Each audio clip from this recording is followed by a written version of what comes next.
Your morning just got more interesting. Distilled and barrel-picked for your listening pleasure. Bo Bishop, a local sports media legend. What William T. Sherman was to the Union Army, he is to Northern College football. A husband, a father, and middling youth sports coach. He's friends with Central Ohio sporting royalty. Talking to Ohio State Athletic Director Ross Bjorken. Coach Day walking on with us right now. Good to see you, buddy. Good buddy, Austin Ward. My good buddy, Tim May, the Tim May Show. The great Doug Lavery's joining us. Hi, everybody. Dom Tiberi here. Oh, Reese came in and he handed me papers. Yeah, and then rundown. And then he said, "You see that button? That's the only button you need to worry about. Don't touch. There's 8,000 buttons in front of me." Oh, I didn't know what he was talking about. The one that says on.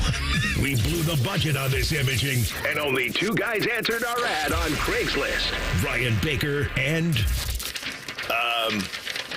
Eric Reeser. Act accordingly. You're now listening to Bishop and Friends. Bishop and Friends is sponsored by Diamond Seller, your true jeweler for over 75 years. All right, let's do it live on a Reaction Monday edition of the program. Bo and the boys with you for the next three. Austin Ward going to stop by at 10:30. 11:30 will be Tyvis Powell. All of the fun and frivolity and some of the suck of Super Bowl 59, because it kind of had all of it, both on the field, off the field, halftime show, commercials, all of it. Big Super Bowl extravaganza today. I did want to start here because I did not have a rooting interest in this one. It's funny. Usually, I was going to wait. I thought I was going to root for the greatness with the Chiefs and unprecedented 3 straight Super Bowls, all of that. But you never know until you sit down. There wasn't a team that I was pulling for one way or another. Needless to say, all of my kids were pulling for the Eagles in a very, very big way. And it feels like most of America was pulling for the Eagles in a very, very big way. I was kind of curious to see greatness. If I could have seen 3 straight Super Bowl wins, I probably would have been into that. But one thing that I did pick up on as the game was going along was this. I couldn't shake just the path that Jalen Hurts had taken to get to this point. And before we get into that path, let's also acknowledge that if you're going to award a Super Bowl MVP in that Super Bowl, and Hurts was great, I'm not to diminish it. I have no interest in that. It should have been probably that defensive line. There is some precedent for splitting it among defensive players. I want to say the Cowboys once had 2 defensive players split it. If you wanted to give it to one, you could have given it to Josh Sweat, and that would have been appropriate. Would he have 2.5 sacks, 7 tackles? You could have done that. You could have done him and another one. But to me, somebody on that Chiefs defensive front needed to be the game MVP. I understood that it went to Hurts because quarterback, winning team, all of those things make sense. And he was superb. He was absolutely superb in the game. But the reason that the Eagles dominated the way they did was that they could rush with 4 and get home with 4 and never had to blitz. And there wasn't a whole lot of places for Patrick Mahomes to throw the football. But back to Hurts. He goes to Alabama in 2016 and is the first quarterback to start as a true freshman at Alabama since 1984. He proceeds to win SEC Offensive Player of the Year as a true freshman at Alabama. Recruited behind him was Tua Tagovailoa the following year. So now all of a sudden it's like, well, wait a second. Tua was this generational prospect, and you got Jalen who's there. Jalen holds on to his job. But remember, he's benched at halftime of the national championship game that year. He's benched, and Tua wins the job, and Tua ends up winning the national championship. He throws the ball in overtime to Devonta Smith, and Alabama wins the national title. Hurts is a great soldier in battles. The next year, the two of them both stay. They both came back. Hurts came back. Tua ends up winning the job. Remember, Jalen came in the SEC title game when Tua went down, and Jalen came in, and they won the SEC title game against Georgia. Inevitably, they lose and do not advance to the national championship. At that point, he decides, I got to go play somewhere else. And I remember him with Mike Loxley at Maryland and at a basketball game trying to be wooed for him to be the quarterback at Maryland because Loxley had just gotten the job at Maryland. But he chose instead to go to quarterback finishing school. And in that 1 year at Oklahoma, and up until that point, he was never more than a middling passer at best, 60% completion percentage, that type of stuff. His 1 year at Oklahoma is really an all-time year. He completes 70% of his passes, 38-51, 32 touchdowns, 8 picks, and then he ran for another 1,300 yards and 20 touchdowns. That's like a Lamar Jackson Louisville season. The only reason he doesn't win the Heisman is because some guy named Joe Burrow did, with maybe the greatest season anyone's ever had in college football playing quarterback. So you fast forward now, you think about that national championship game benching was in 2018. It was the 2017 season, 2018. This is 8 years later. 8 years after being benched in a national championship game, Jalen Hurts wins his first Super Bowl in a nearly perfect performance and outduels Patrick Mahomes in the Super Bowl. Mahomes was incompetent, utterly incompetent. Hurts was brilliant, really was. And now in a couple of Super Bowls against Mahomes, he's actually played better in both of them. You guys have the ESPN head-to-head Super Bowl stats. They've played twice in Super Bowls, 57-59. They've obviously split them. Jalen Hurts, 654 total yards of offense, 37 first downs generated, 7 touchdowns, 2 turnovers. Patrick Mahomes in those 2 games, 477, 25 first downs, 6 touchdowns, 3 turnovers. He's been the better quarterback in 2 Super Bowls. This is a kid that after his time at Alabama, folks asked him if he would consider switching positions and playing safety. But what he did is he went to quarterback finishing school. And I think if you're Lincoln Riley, if you're Ryan Day, and this ties this back into what we saw this year with Will Howard, I'm not suggesting that Will Howard is going to be a second-round pick, and 8 years from now he's going to be a Super Bowl champion. But when you go to some of these schools, you go and you become the quarterback, and you win games, and there is some glory to it. But there are certain places, if you go there, it's quarterback grad school. That we saw it this year with Will Howard. We saw it at Oklahoma. Lincoln Riley did it with several players. He did it. He got Bake on a transfer, got Kyler on a transfer, got Jalen Hurts on a transfer. He hasn't done it yet at USC. He did bring Caleb with him, but he hasn't done it yet at USC. But there's certain places you can go. Oregon seems to be a place that you can go. Bo Nix was viewed as somebody who couldn't really play in the NFL at the quarterback position. Goes to Oregon, ends up being a first-round pick. Dylan Gabriel's going to get drafted. 3rd round, 2nd round, who knows? But you go to these places and they teach you how to play quarterback. And I think for the NFL standpoint, what I hope is learned from this, and you think about the Browns, everybody else drafting high, like, yes, take as many shots as you can at quarterback. I'm a proponent of take one, take number 2 overall, take another one in the 3rd round, just keep drafting until you get one. But the other thing, don't sleep on these guys who have played a lot of football and gotten better and are not the player that they once were. Howard jumps out to me absolutely on this front. Maybe Kyle McCord does too, who knows? But you never know where you're going to find one. And in this instance, a guy who was benched in a national championship game 8 years ago was the best quarterback in a Super Bowl that also contained Patrick Mahomes. That happened yesterday. And Hurts' journey is one of nothing short of inspiration. It's a stunning journey. It's not a stat that's going to feature in any box score, but drafting winners seems to be the key there, right? Or at least putting your faith in guys that know how to win. I mean, for the stats you read off about, Hurts versus Mahomes in 2 Super Bowls, it didn't really matter for Mahomes in 57 because they won. It didn't matter for Mahomes in 58 because they won. Last night, it mattered for Jalen Hurts because he won. And I know people, have their thoughts about quarterback wins and anything like that, but guys who have been proven winners at the college game, guys who have been proven winners really in the game of life before they go into the NFL, it feels to me like that's I don't know, maybe it's an intangible that you look at and you go, that's more important than how fast he runs or how far he can throw a football or what he can draw up on a board. Can he take a group of men, 10 other guys, and can they get a job done?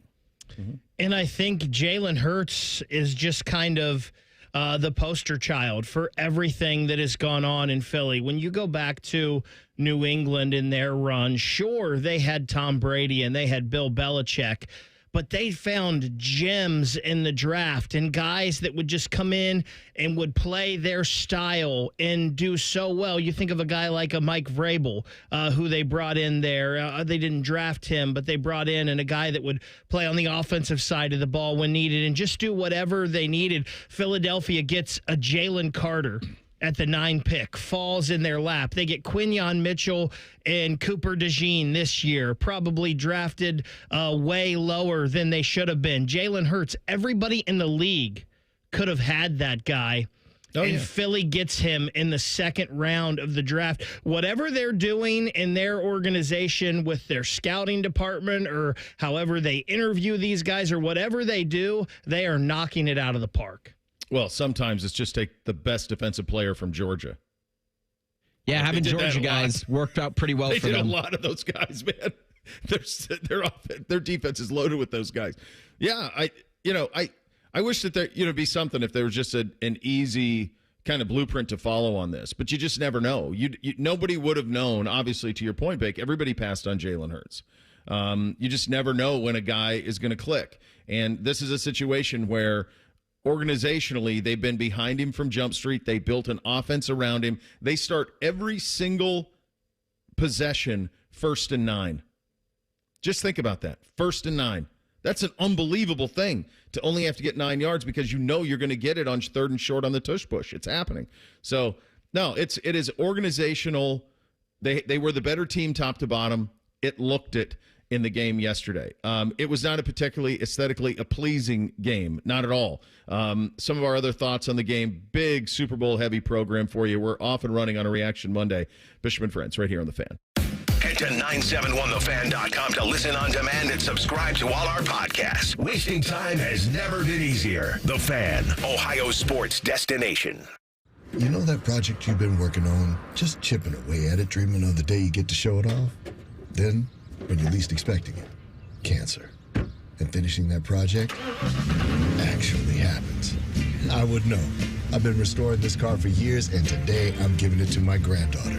It's her 16th birthday and 2 years since my cancer diagnosis. Mom, you finished it? Happy birthday, boo-boo. You keep making plans. Visit ohiohealth.com/keepmakingplans to learn more. Need inspiration? Shop Kroger for thousands of appetizing ingredients that inspire countless mouth-watering meals with savings beyond low prices. Like digital coupons worth over $600 each week and up to $1 off per gallon at the pump. So you can get big flavors and big savings. Kroger, fresh for everyone. Fuel restrictions apply. You'll find low prices on thousands of items. The yellow and red tags mean you'll save big on sparkling ice water, Kroger brand chips, and so much more. Kroger, fresh for everyone. The New Year's celebration has come and gone, but my friends at Germain Honda of Dublin are still offering those great deals. Rich is sticking with rates starting as low as 0% and leases starting from only $249 a month. Test drive the Prologue, the new all-electric SUV from Honda. And how about the very popular CR-V LX all-wheel drive? A 25 lease is only $349 a month for 36 months with $19.99 down. See the dealer for all these amazing details. Germain Honda of Dublin on Sawmill Road, just south of 270. Everyone deserves a fast and reliable connection, one that helps better their everyday through the things they value most: friends and family, education and career. A connection that opens pathways to opportunity and builds roads to a better future. At Spectrum, we're committed to delivering just that every single day. Because with the right connection, anything is possible. That's Life Unlimited. That's Spectrum. Breaking news, and this one is almost...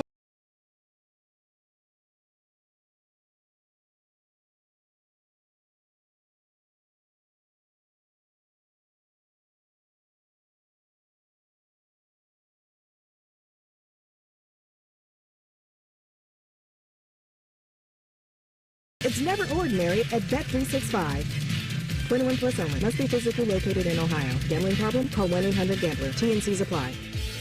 Come cheer on the Ohio State Buckeyes men's basketball team as they take on the University of Washington at the Shot on February 12th. Don't miss out on themed games, unforgettable fan experiences, and the ultimate Buckeye traditions. Buy your tickets and gear up for game day at ohiostatebuckeyes.com.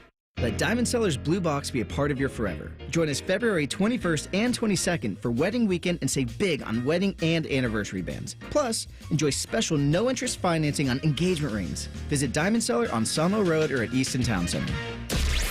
All your favorite and least favorite fan shows are available wherever you get your podcasts. Just type in 971 The Fan to the search bar and hit that subscribe button. It's free. We're the land of the free and the home of the sunburnt, freckled fat guy. Do it now. And now, Public Education Matters with Ohio Education Association President Scott Damaro. Ohio's public school students deserve the opportunity to thrive, to get a world-class education that inspires their curiosity, imagination, and desire to learn, to have the supports they need to succeed in our classrooms and beyond. Our public schools must have fully funded resources to meet our students' needs. Tell your lawmakers to support public school funding. Public Education Matters, brought to you by the Ohio Education Association.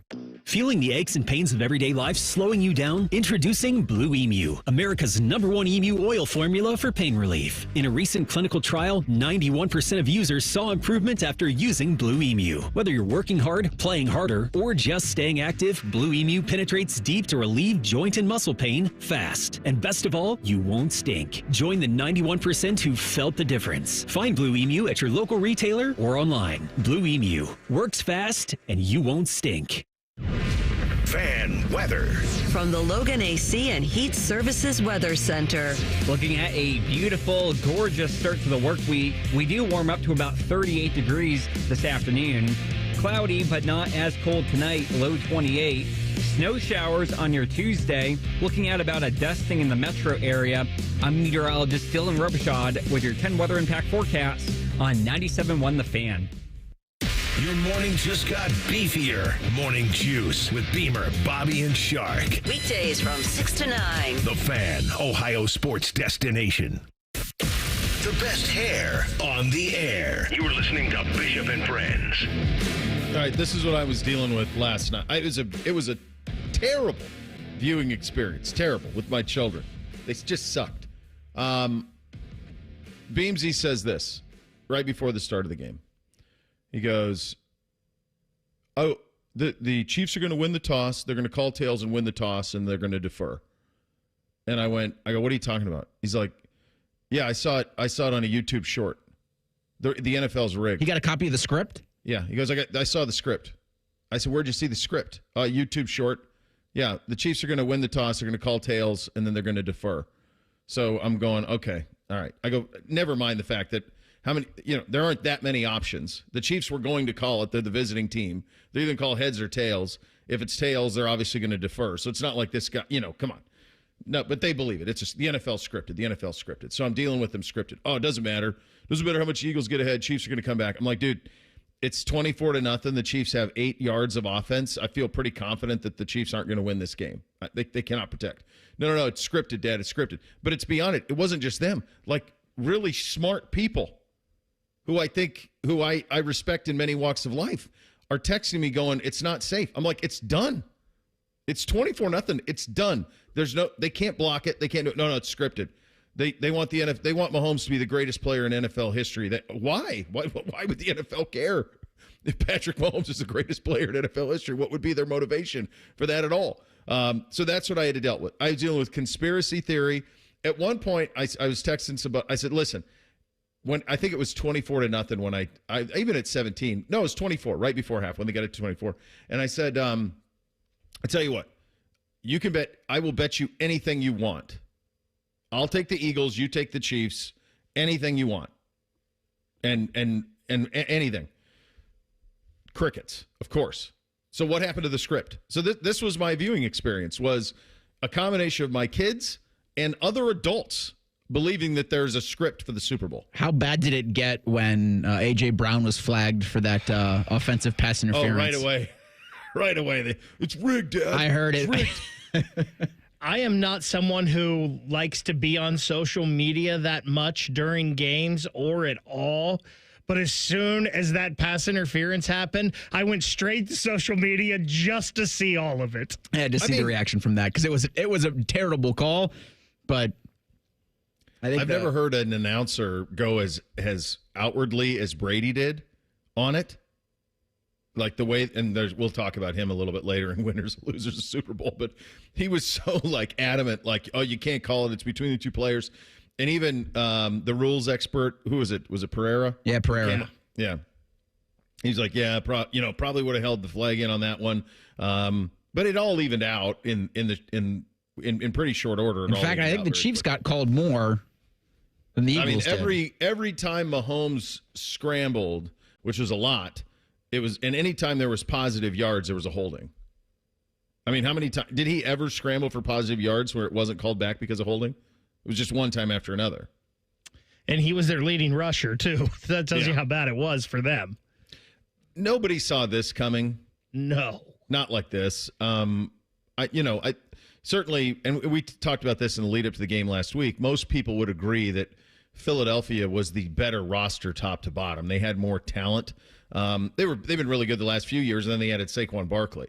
So like that level of talent that they had all the way through the roster was better than Kansas City's. But what I think most of us felt was, yeah, sure, but the other team has the unicorn.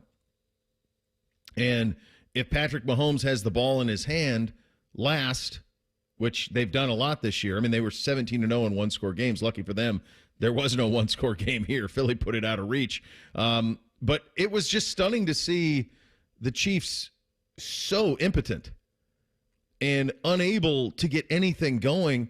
And I think it was certainly the worst Mahomes has ever played. It won't look that way because you'll look at the stats. You know, if you didn't pay close attention to this game, which I don't blame you, got out of control pretty quickly. The commercials were I was watching for that as much as I was watching for the game by the time you got to the second half. It was never in doubt for me once you got to halftime.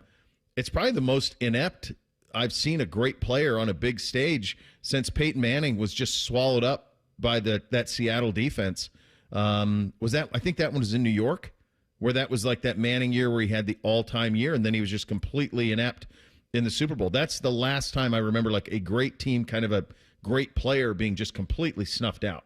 It was one of the few times I'm like, he's got nobody help. I mean, DeAndre Hopkins had a bad drop. Travis Kelce was bad. Everybody except for Patrick Mahomes was awful last night. And I think that's what dragged him down a little bit. But he was rattled early. He could never really get his composure together because then you would have a drop in a key situation. Anytime he would make some magic, like you said earlier, would get called back because of a hold. Philadelphia, like Vic Fangio didn't have to do anything but say, go get the ball. He's got 4 up front, and all they needed were those 4. And defensively, like Cooper DeJean, like they were hiding from almost hiding in plain sight, and he was just making terrible reads because he was panicked. And that's the thing. Mahomes last night made throws that you're like, what in the world? How did he not see that guy? Or he was seemed like he was throwing the ball low a lot last night. I give the Eagles full credit here because that shows you what happens when you get pressure on a quarterback, but not only pressure on him, you get pressure right up the gut. Because he couldn't step up into the pocket. He really had nowhere to go because those defensive tackles were so dominating for the Eagles last night. Also, if you remember in the Michigan game, Bo, Will goes down, takes that hit to the head. We're not sure if he's okay. I can't remember if it was the first or second drive of the game. Mahomes got his head spiked off the ground pretty bad, and you wonder if, there was something not all there in his head last night because of that. That was a pretty rough hit. It was. This reminded me a lot of that Seahawks-Broncos Super Bowl. The Broncos came into that Super Bowl 13-3, kind of rolling in it. It was 22-0 at half. Manning threw an interception early in the game, they got a safety early, and they just kind of ran away with it from that point. There was an interception return for a touchdown from Malcolm Smith in the second quarter, and they ran away from it. Manning ended up 34 of 49 for 280, a touchdown and 2 picks. That's kind of what it felt like to me last night. It was not a fun game. I mean, it just wasn't. It wasn't a good football game. The Chiefs were completely inept. I mean, they had 1 first down. I got people texting me about conspiracy theories. Like, before we get, at one point, a buddy of mine texted me, he's like, let's set up. Chiefs are going to win at 31-27. I'm like, 31? They have 1 first down. How the hell are they going to get to 31 points? They can't move it at all. I think a lot of people were trying to talk themselves into a competitive second half with nonsense like that. Because before, like 2 minutes before half, I'm like, Cooper DeJean runs it into when he has that pick 6, like this game is officially official. I was really entertained last night. I got to be honest with that game. It wasn't competitive, but it was a fun watch. Like seeing a defense play that well against an all-time great, for me, was enjoyable. Who did you find yourself rooting for? I kind of wanted to see the Chiefs come back in the second half. Yeah. I wanted to see life, because that 40-22 box score does not tell it at all. Close. I mean, 14 of those Chiefs points were when Kenny Pickett was at quarterback for the Eagles. Which, by the way, I mean, I know it was out of control, but to go for it at midfield and let Pickett throw it on 4th and whatever, I knew that you're not coming back. Like, you're up 18, so you're safe. But it was like, geez, just punt it. Like, don't give them even a breath of hope in this one. Yeah, I know this was garbage time to get it to 40-22. Going into the third quarter, it's 34-6. I mean, that's what you're dealing with. It was 34-0. I mean, this This is just utter domination that Philly put on Kansas City. And I think it's the most inept that Mahomes has ever been. I think it's the most inept and ill-prepared an Andy Reid team has ever been in this to not get first downs. I mean, this is Mahomes. They could not get a first down. And he was rattled. He was bad. He threw it short. He threw it low. He had terrible reads. I think he was pressing, trying to make things happen that wasn't there. They never could establish the ground game, and there was really no way for them to do anything. And so this is probably why no one's ever done this. They're the first team to win 2 Super Bowls and get to play for a third. So they're the first team to do that. So now this is one you're going to have to wait on even further in terms of winning 3 straight Super Bowls. It's just really hard to do. And these 2 teams, I'll tell you, you could make an argument the Philadelphia Eagles are the model franchise in the NFL. A bunch of different coaches, a bunch of different quarterbacks. They've won 2 Super Bowls. They've played in 4 in the last 20-some years. Like, they've been relevant almost always in a long, long stretch. You'll hear from some of the principals in Super Bowl 59, Coach Nick Serriani, Jalen Hurts, the Chiefs side of it, as well as history is not created last night in New Orleans. That's in 2 minutes. Bishop and Friends right here on The Fan. Lowe's knows that your business is built on speed and trust. That's why the Lowe's Pro Desk is here to get you what you need the moment you need it. We'll help you plan your project, calculate your materials, and pivot when your job takes an unexpected turn. And with our pro-only checkout and dedicated pro parking, you have what you need to tackle your job and be back on the job in no time. Just visit us at the Pro Desk. Lowe's knows pros. We help. You save. Switching to Progressive is a game-winning call. And that reminds us of other game-winning calls in the history of sports. So it was the fourth quarter and we're down by 5. Sweat pouring down my face. Suddenly it hit me. If only I could wrap part of the towel around my forehead. And that's how I became the first basketball player to wear a headband. Okay, not really a game-winning call, but it was a good call. You can make one too. Switch to Progressive and you could save hundreds. Progressive Casualty Insurance Company and Affiliates, not available in all states. Rodeo fans, saddle up for the Cinch World's Toughest Rodeo, February 15th at Nationwide Arena. Come early for autographs, pony rides, and more. Get tickets now at Ticketmaster.com. It's the Cinch World's Toughest Rodeo. Get your furnace fixed fast. Call Care Heating and Cooling, 1-800-COOLING. Lanny went to college and racked up huge debt. A little bit over $100,000. For a degree he couldn't use? Now what? I had a friend that went to my computer career. They even helped him get hired immediately after graduation. One of the things I love about IT is that you can work from anywhere you want. You could become an IT pro in just months, including cybersecurity and the basics of AI with zero experience at mycomputercareer.edu. It worked for me, and I know it can work for you. This is one student's experience. Individual results vary. Bishop and Friends is sponsored by Diamond Seller, your true jeweler for over 75 years. The Fan, Ohio sports destination. What's up? What's up, man? What's up with you? Sponsored by High Bank Distillery, home of the best blended whiskey in America. Grab a bottle or dine in at their 3 restaurant locations, Grandview, Gahanna, and now in Westerville. Drink local. Drink High Bank.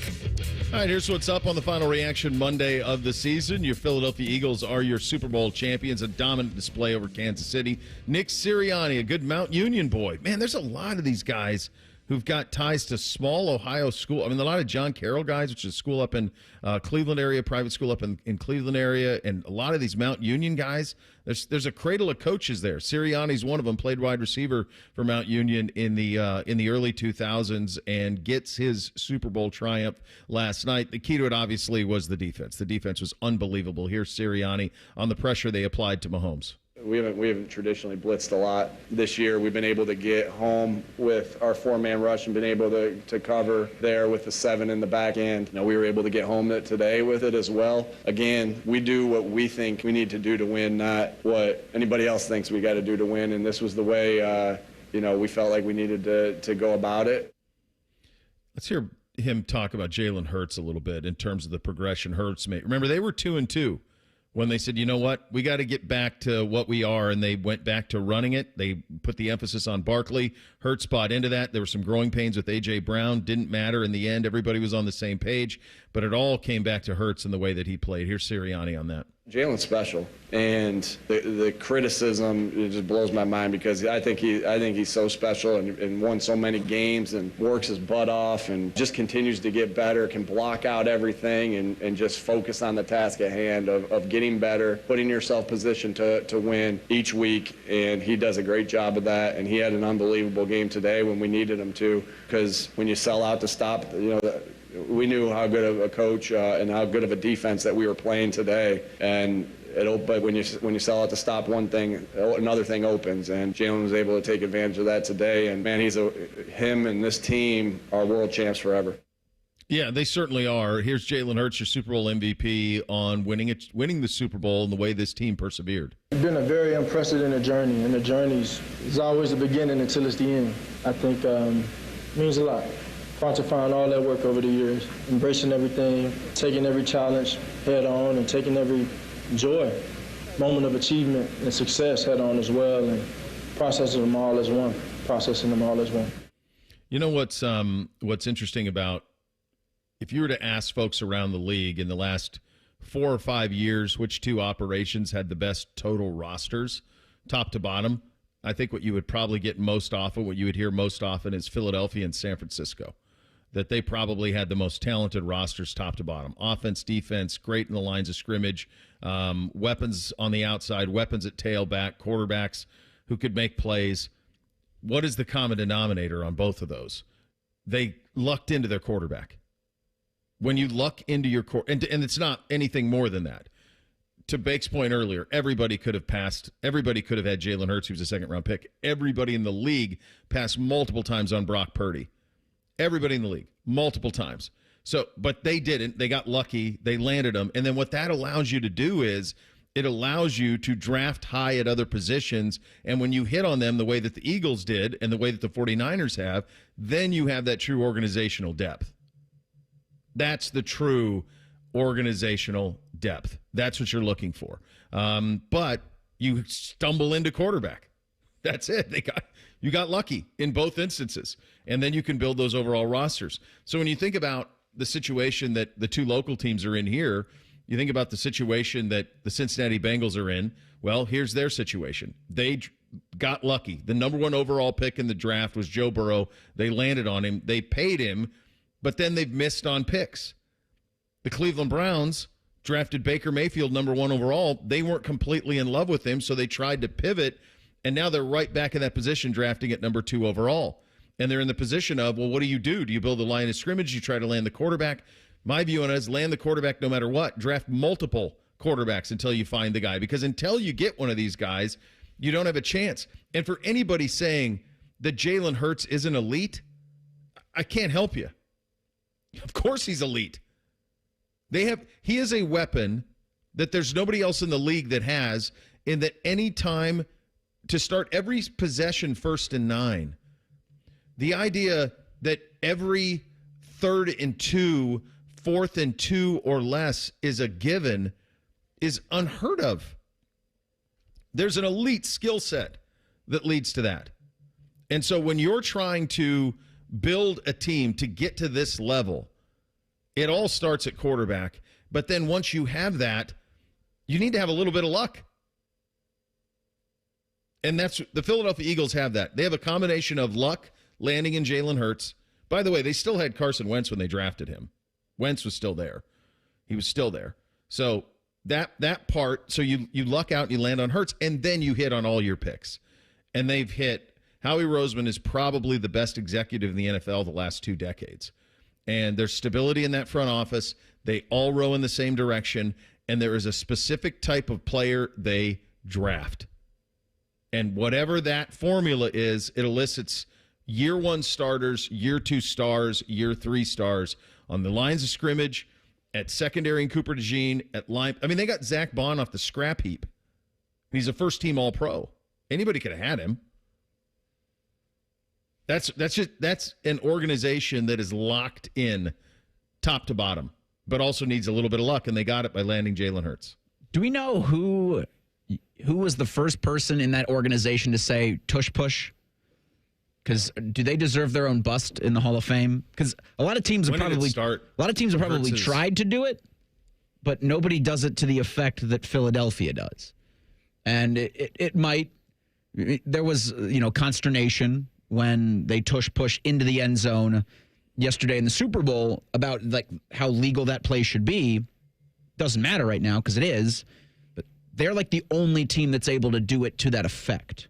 Where to your point of 1st and 9, where you're 1 yard out and you're pretty much guaranteed like just move the chains already, just convert the first down, and all of that.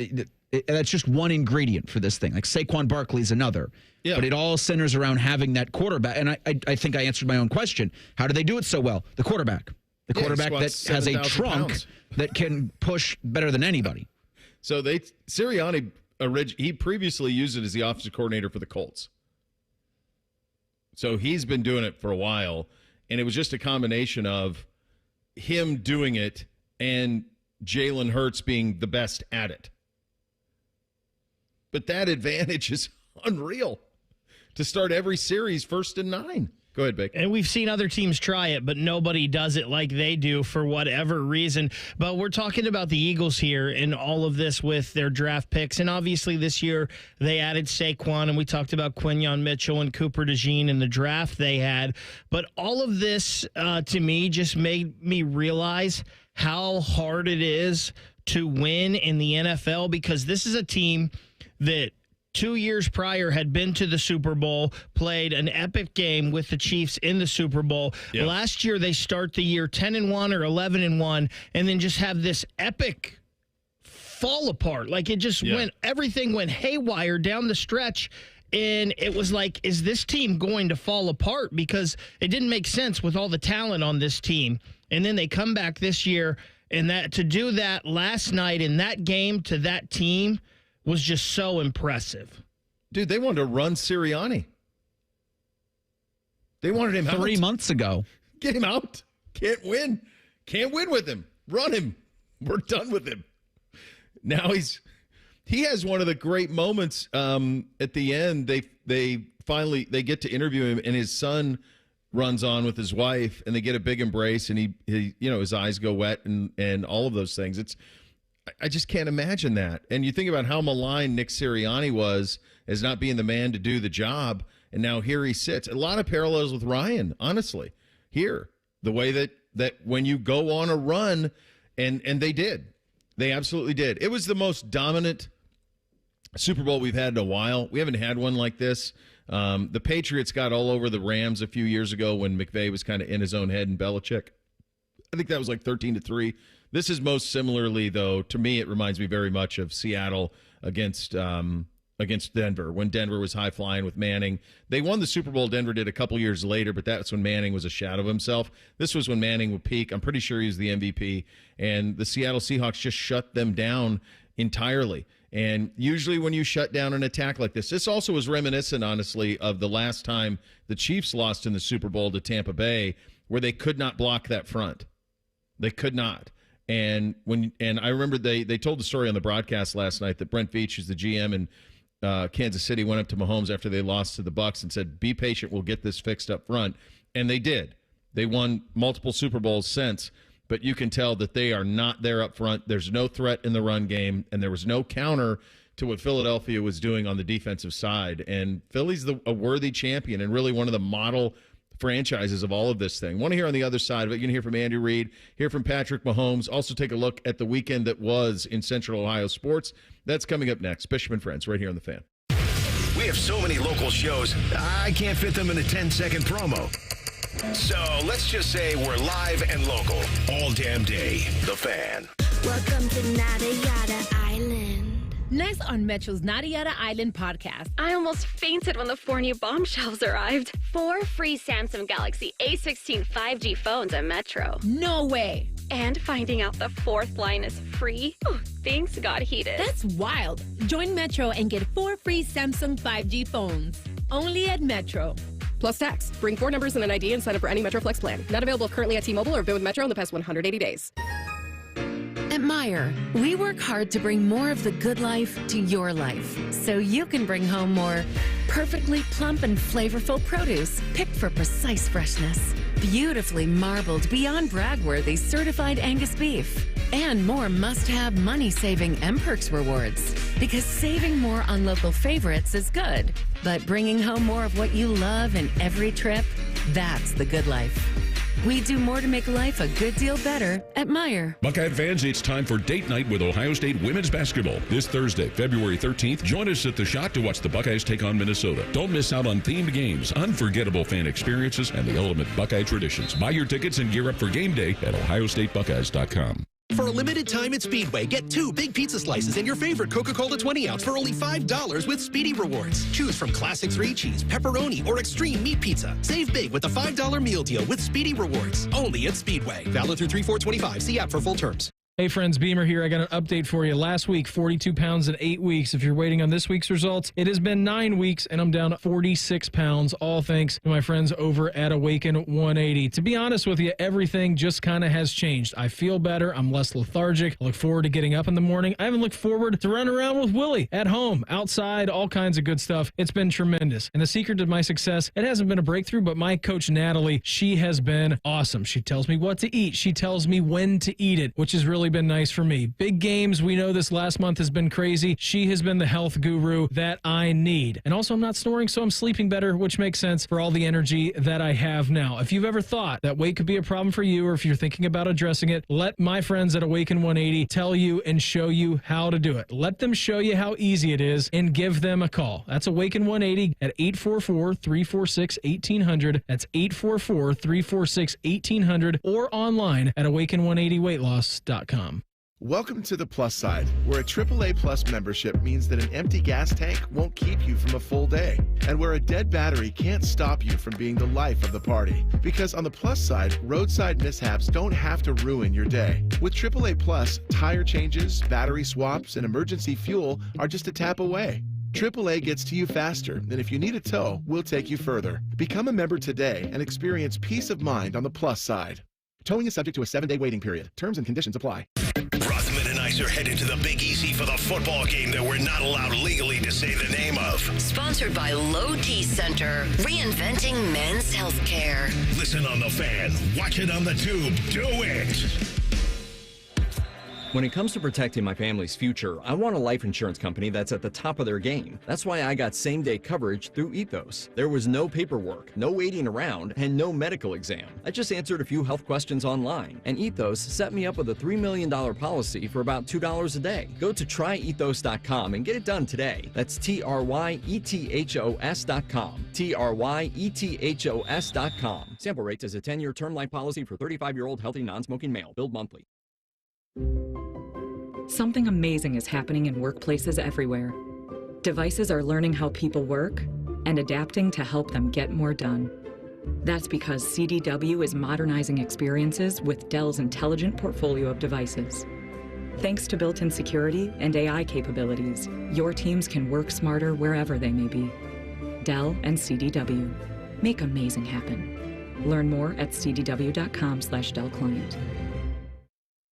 All your favorite fan shows are available when you want them. Head to 971thefan.com and hit that subscribe button. The Fan, Ohio sports destination. Bo knows many people. He talks to the interesting ones on this show. This is Bishop and Friends. Man, I got to tell you, kind of a weekend of suck for everybody around here. Buckeye men go to Nebraska yesterday, lose 79-71, get kind of overwhelmed in the second half.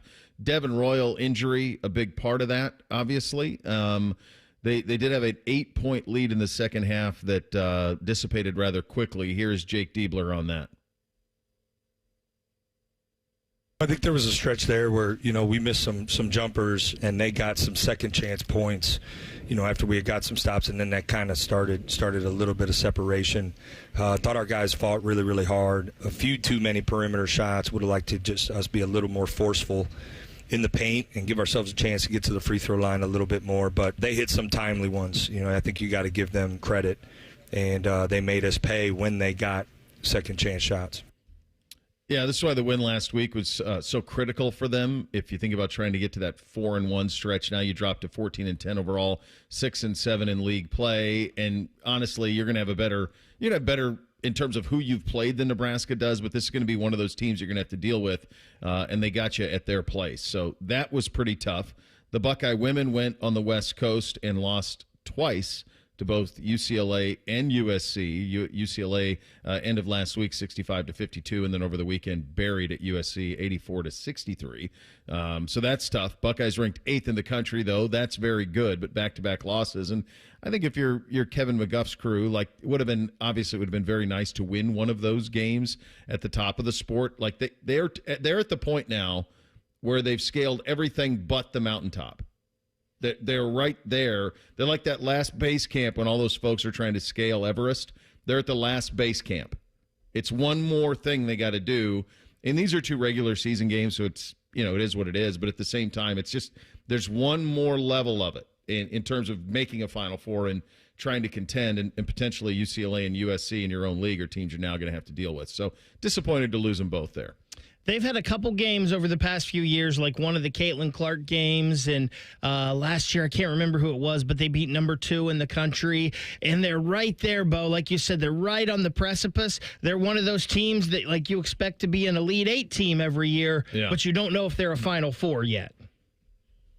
Yeah, it does feel like with the talent they had, especially over the past couple of years, like it's got to be time. But it always seems to feel like there are foes within the conference that you just can't get over every single year. There's a different team. It'll be interesting to see how Jelani Cambridge, who is just a freshman, progresses here in her career, and if they can keep a team around her, maybe that they'll have a shot, because she could be one of the best players in the country.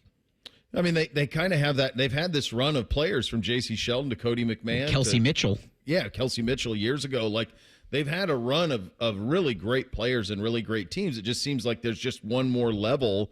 They're excellent. Like, they're routinely in the top 10 in the country. It's just there's one more level to get to when you talk about truly elite, like Final Fours and those type of things. And for whatever reason, that's the mountain that they just have to scale a little bit. Jackets lose their 4th straight heading into the Four Nations break. So they lost over the weekend to the Rangers at home, which sends them to this little 2-week break here. 1 point out of the second wild card between Detroit and the Senators. I remember at the beginning of the year talking to Porty about the Jackets, and we said, well, what do you got to do? And he said, be relevant for that outdoor game. Not going to get much more relevant than that. Two of the 4 teams kind of battling for those last 2 wild card spots will be the Wings and the Jackets. Bake, this is your area of expertise. Your thoughts? Four Nations break, 4 straight losses. The break couldn't have come soon enough for this team. I think, listen, Adam Fantilli's been great stepping up into this role with Sean Monahan, but he's playing uncharted territory for him. He's playing 24 minutes a night. He's playing 26 minutes a night.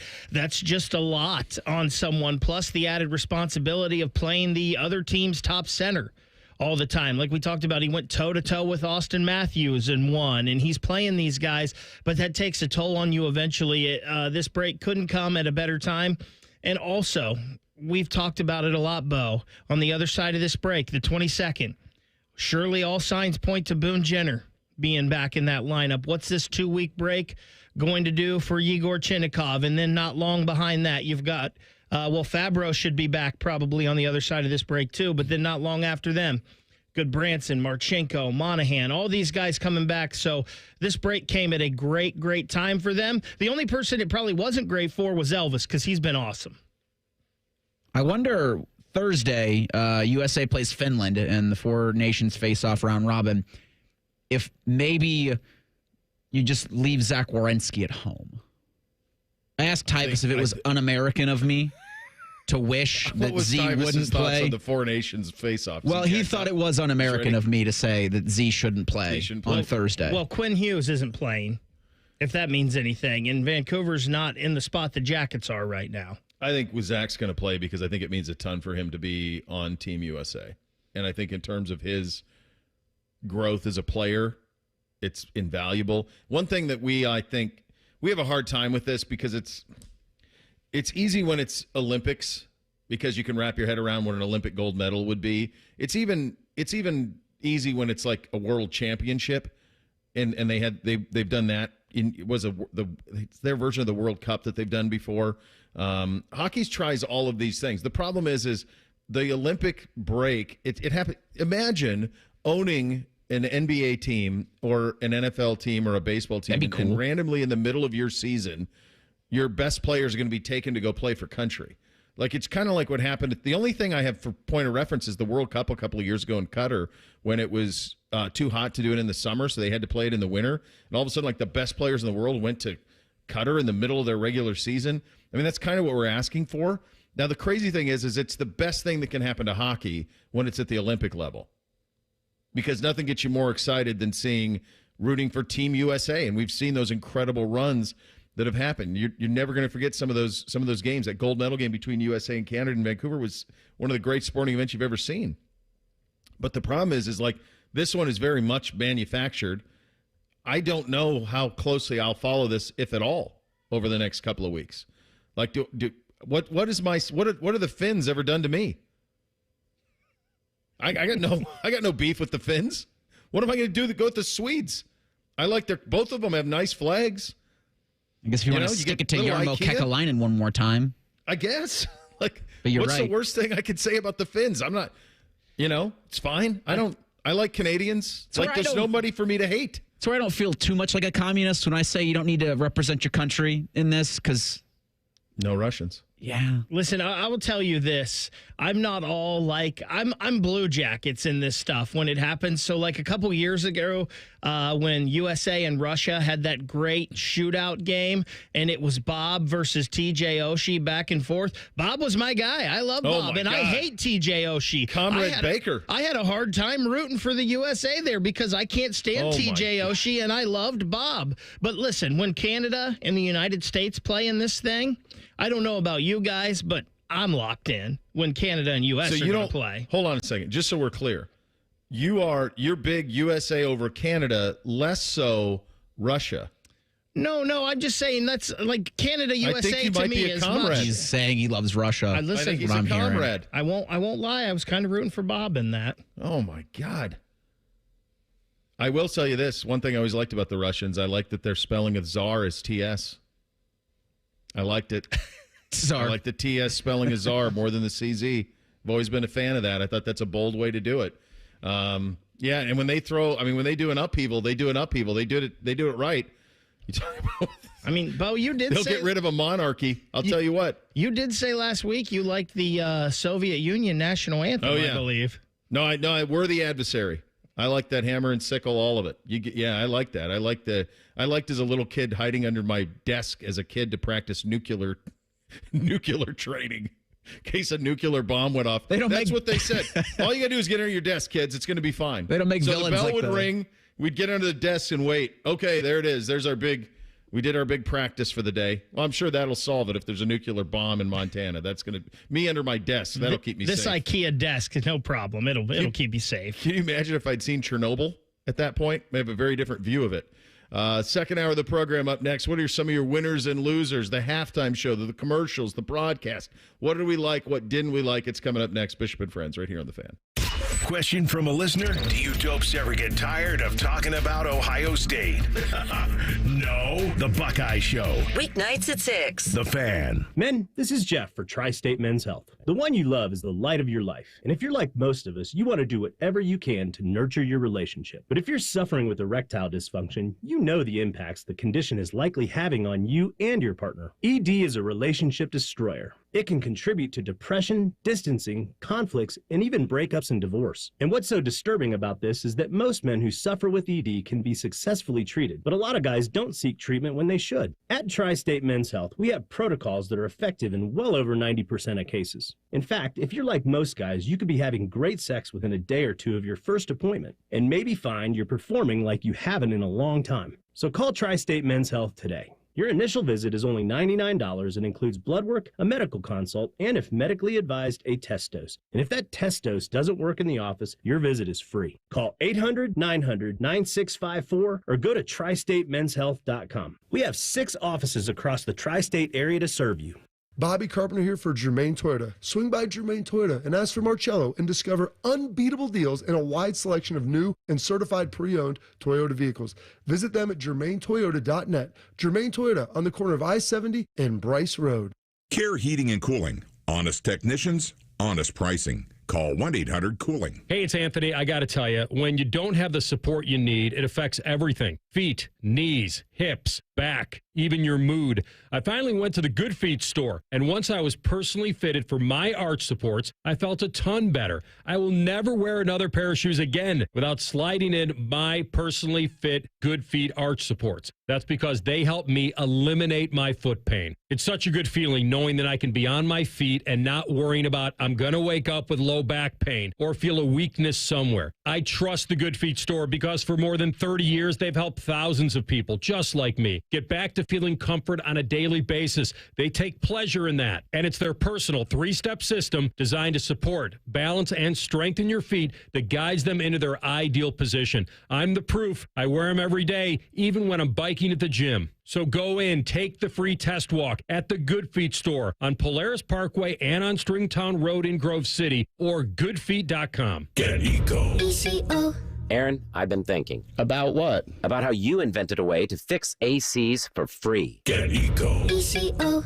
When customers buy a new HVAC system, we give back all the money they paid us to repair their old system. Yeah, I know. Up to $1,500. Get Eco. ECO. We're basically extending the life of their old system for free. That's right. Those extra years are free on me. Don't you think it would be better if we said those extra years are a plus on us?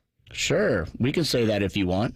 I think it would be better. Get Eco. ECO. We don't want people to forget that you have a silent partner. Remind me, how did we become partners? Aaron, we became partners when you let me move into your spare office, and I began giving you free advice instead of paying rent. Get Eco. ECO. Oh, yeah. Now I remember. Best deal I ever made. I feel that way, too. Get Eco. ECO. Eco. Plumbers, electricians, and HVAC technicians. GetEco.com. Attention lovebirds. Valentine's Day is almost here, and Diamonds Direct has the gifts to wow your special someone. From dazzling diamonds and trending gold to vibrant gemstones, pearls, even timepieces. With hundreds of stunning styles under $1,000 and an exquisite collection of one-of-a-kind luxury pieces. Make your moment unforgettable. The best selection, value, and service are waiting for you. Make this Valentine's unforgettable with fine jewelry for every budget. Diamonds Direct. Your love, our passion. Hey, it's Chris Canty. Guys, you don't want to fumble Valentine's Day. You need a solid game plan. Send foolproof flowers from the Books Company and get 25% off your entire purchase. Books flowers are fresh, vibrant, and last way longer. Some are even grown on the side of a volcano. Don't wait. Valentine's Day is February 14th, so get your order in now. Go to Books.com. Use my promo code CANTY for 25% off. That's BOUQS.com, promo code CANTY. Books, promo code CANTY. What if your limited inventory had unlimited potential? What if your biggest risk was not taking one? What if you could make every move matter? Bank of America's Business Solutions can help bring your biggest what-ifs within reach. Find out how our digital tools, cutting-edge insights, and trusted expertise can work for your business. What would you like the power to do? Visit bankofamerica.com/banking for business to learn more. Bank of America is proud to be the official bank sponsor of FIFA World Cup 2026. Broadcasting from the Lindsay Honda Studios. Honda makes the cars. Lindsay makes the difference. Visit lindsayhonda.com. WBNS-FM, HD1 Columbus. The Fan. Sports Center. Good morning. I'm Eric Reeser. The NFL crowned a Super Bowl champ last night. The Eagles beat the Chiefs 40-22 for their second Lombardi in 8 seasons. Kansas City and Baltimore are the very early betting favorites to win Super Bowl 60 next February at Levi's Stadium. The eyes of the league turn to Indianapolis for the scouting combine starting Thursday, February 27th. In college football, ESPN's reporting Ohio State will promote tight ends coach Keenan Bailey to co-offensive coordinator. Brian Hartline is set to be named offensive coordinator and the Buckeyes' primary play caller. Head coach Ryan Day said over the weekend that Ohio State hopes to finalize their coaching staff sometime this week. That includes naming a defensive coordinator. In college hoops, Ohio State lost at Nebraska yesterday 79-71. Buckeyes fall to 6-7 in Big Ten play. Hear from Ohio State's head coach today at noon on The Jake Diebler Show. This update sponsored by Dr. Mark Levy. If you're snoring and not sleeping, give Dr. Mark Levy a call at 1-800-MORE-SLEEP or visit him online at sleepbettercolumbus.com. Connect with the show on X at 971BFS. Jump in our YouTube chat or just send a raven. You're listening to Bishop and Friends. I'm a little surprised that we haven't had. I suppose what Ohio State wants to do is they want to announce them all at once, officially, because nothing's official yet, right? Do I have nothing? Nothing from like with an Ohio State masthead, like we've done it. This is your offensive coordinator. He's calling plays. All of this. Keenan Bailey, to co-offensive coordinator.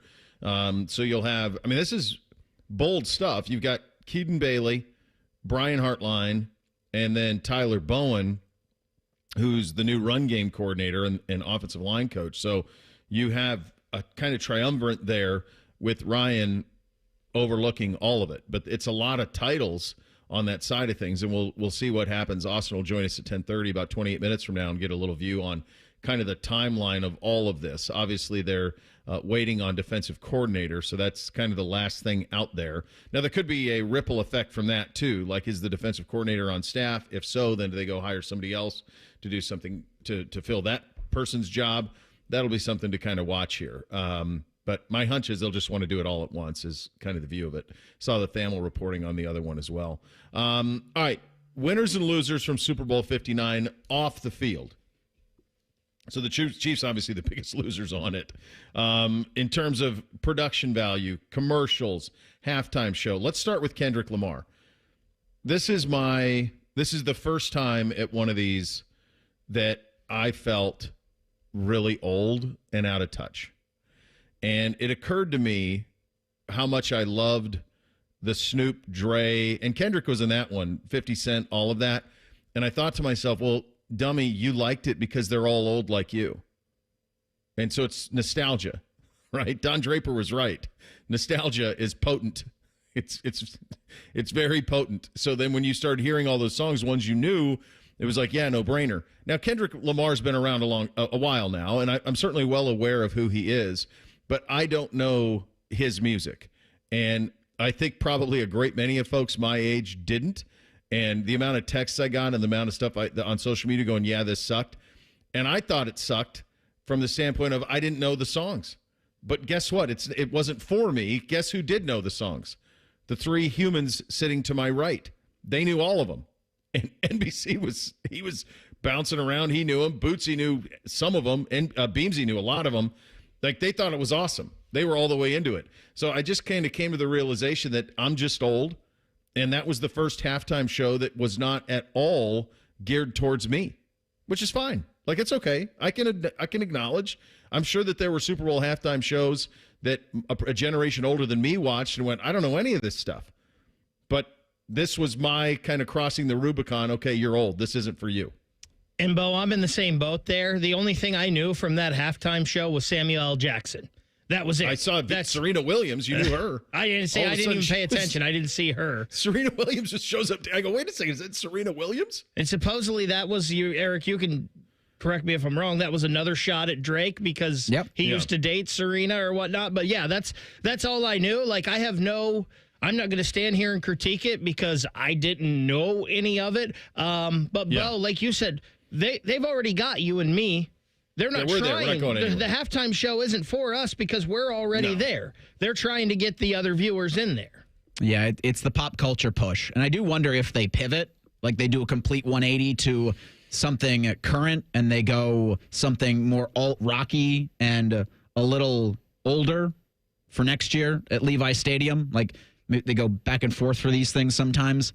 I love the Super Bowl halftime show because I know a lot of Kendrick Lamar songs. So you knew it. Yeah. I love the fact that they kept teasing you during it for the song that just destroys Drake. And the fact did they? And they did. Okay. They teased it a couple times, and then when he finally did it, the best moment of the night for me last night was when Kendrick Lamar looks directly at the camera and says, "Hey, Drake." It's wonderful. I did not catch that live. I almost fell off the couch. I caught it after. I did not catch it live. I saw it on social after, like him, like very. I did kind of like his vibe. I was kind of down with the vibe. I was down with like the bell bottoms and the whole bit, and he kind of prowled around, obviously very self-assured. Like he was very clearly. So I was kind of into it. It was fine. Again, it just wasn't for me. So they went Kendrick Lamar this year. Usher was last year. And that was a big hit with my generation, especially I remember my wife and her friends were at a Super Bowl party, and they loved it. They were bouncing around like all of a sudden it was 1999 again. Rihanna. Those were closing time songs back in the day for us, Bo. Absolutely, brother. Absolutely. Then it was Dre, Snoop, M, all of that. That was in 2022. The Weeknd in 2021. That one made me nauseous. I remember that with the mirrors. That was trippy. But I knew a lot of this music. I mean, I'd heard it. Shakira in 2020 with Jennifer Lopez. So that's what it's been. Maroon 5 before that. I wonder who hasn't done it who could, that would like bring the, like from what would please. The one thing I always say is like music is pretty timeless. Like if you play, and I don't know if they have the catalog for it, but I wonder if any of those, like you talk about like Blink 182, those type of bands that were big 30 years ago, do those have the catalog to play a Super Bowl halftime? Like a combination of those? I'm not sure about that. I know Austin Ward was champion for Nickelback earlier this morning. They do the CFL. They can do the Grey Cup. can't. Not a Canada team. We're not having them. If we're going to have Four Nations tournament. If we're going to have a rock band who's consistently made fun of, then it would be Creed, right? I mean, that would be the American version of that. They'll be in Columbus in July. Creed will. Creed? Yeah. So I'm guessing there's a healthy dose of nostalgia with that. Yeah, I mean, they went through a stretch where it was like they would bring out like Led Zeppelin and they would do that type of stuff. All those cats have gotten so old. Like Metallica would probably bring the house down for our generation, but my kids, I don't know anything other than Enter Sandman. That's probably the only one they know.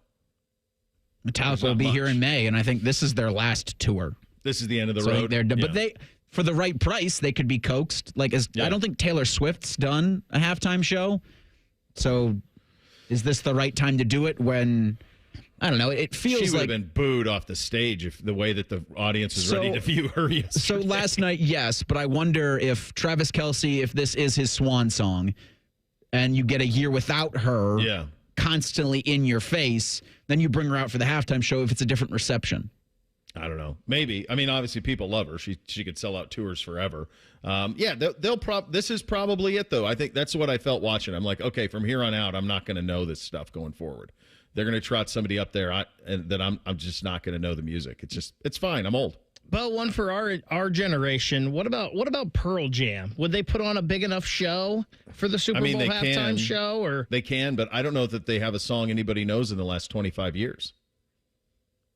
You know, like once you get by like Given to Fly and all that, like once you're past Yield and all that stuff, like I don't know that there's anything new in the last 25. They could play all the hits from there. They could crush that. U2's awesome. They've done it before, but that's a long time. Again, we're old, Bake. We're old dudes. You're telling Reese me. is slightly younger, but we're old dudes. Like this is what happens. It wasn't for me. It was fine. Commercials. Some jumped out. Well, let's say that. We'll get into the commercials here in just a second. Let's do the broadcast quickly. I do not understand what Fox sees in Rob Gronkowski that I don't. Because it's awful. I felt like he took pre-workout or something else before he got a microphone in his hand. It looked like he was, quite honestly, he was sweating. I thought his eyes were really wide. It's like he went to Tony Montana's house right before the broadcast. Well, pre-workout or something similar. Good Lord. I mean, he was shot, and he just was awkward. That was brutal. Brady, it's a struggle, for him. There's several times where he's still talking as they're going to break. It happened once or twice where he's still talking as they're going to break. My wife just kept saying, oh, my gosh, look at the filler. I said, what are you talking about? She goes, in his face. And I went, oh, yeah, I guess he doesn't look much like how Tom Brady used to look. It's a lot of facial work that's been done on the guy. I thought that stuff it's such a big lead up to it. The anthem was great. John Baptiste, did it go over? It had to have. He did landed the free 3 times, so it had to go over. That was a great performance. Even the trombone on America the Beautiful, I thought was a great rendition of that song. I think it went over by 1 second, actually. I think the over-under was 2 minutes, and it was 2:01. Really? Yeah, it was. I want to say that when I did I thought we did over-under on it. I thought it was 121 seconds was kind of the over-under. So if he went right on it was right on it if that was it. I thought it was like 120 and a half or something like that. But yeah, it was really close. Yeah, he crushed it. I thought he was great. With the piano there was great. I thought everything with the pregame was great. All of those things won. I just think that the Fox broadcast, I think Brady's a struggle right now. It's a lot of the obvious. It was like 34-6, and he's like, "Is that the dagger?" And I'm like, "Dude, the dagger was at the end of the half. I know you're trying to keep people into it, but the dagger was at the end of the half." And that was the thing. You just mentioned the word that I said multiple times last night, obvious. Brady and Burkhardt both were saying things that's like, yeah, everybody knows that. Like, I just don't – I didn't see what they brought to that game. I will push back on a little bit because Brady's the name that everybody knows. Football circles, non-football circles. Yeah. And I think them being extra obvious, I think might have helped some of the average fans who just jump into football on February 9th. It's certainly fair that the Super Bowl audience, which is 3 times or at least twice, 2.5 times the size of the championships, not everybody is a football fan and watches all of it. I thought he struggled, though. I thought the timing struggled a little bit. We'll go over some of our favorite commercials. It is a long break from football that is going to kick off today, quite honestly. We'll get to all of that coming up next. Bishop and Friends right here on The Fan. Winners of the prestigious Platinum Microphone Award every year, given to the best radio station in the world. No need to look it up. It's real. The Fan. Hey there, friends. Bo Bishop here. As football winds down, college basketball is gearing up, and fans are ready to see which teams will prove they are ready to shine in March and who will be seen in San Antonio. You can get on all the action from tip-off to the final whistle at ESPN Bet Sportsbook. Right now, new ESPN Bet Sportsbook customers can bet $10 and get $100 back in bonus bets and unlock 30 days of ESPN Plus. Download the app. Sign up with the promo code Radio100 to get started today. Must be 21 or older. Gambling problem? Call 1-800-GAMBLER. Terms and conditions apply. See app for details. Here, Heart Care helps you heal faster. Advanced, minimally invasive procedures mean less time recovering and more living life. See how we care for all of you at MountCarmelForYou.com. At NJM Insurance, we like to think of ourselves as a symphony. We start with a foundation of doing the right thing. Then we layer in dedicated reps whose priority is you. Add in excellent discount programs. And last, but certainly not least, we put our policyholders first. And the reason we don't use jingles or mascots is because it's just not us. No jingles or mascots, just great insurance. NJM. Insurance underwritten by NJM Insurance Company and its subsidiaries. 2025 Hondas in stock, fresh off the truck.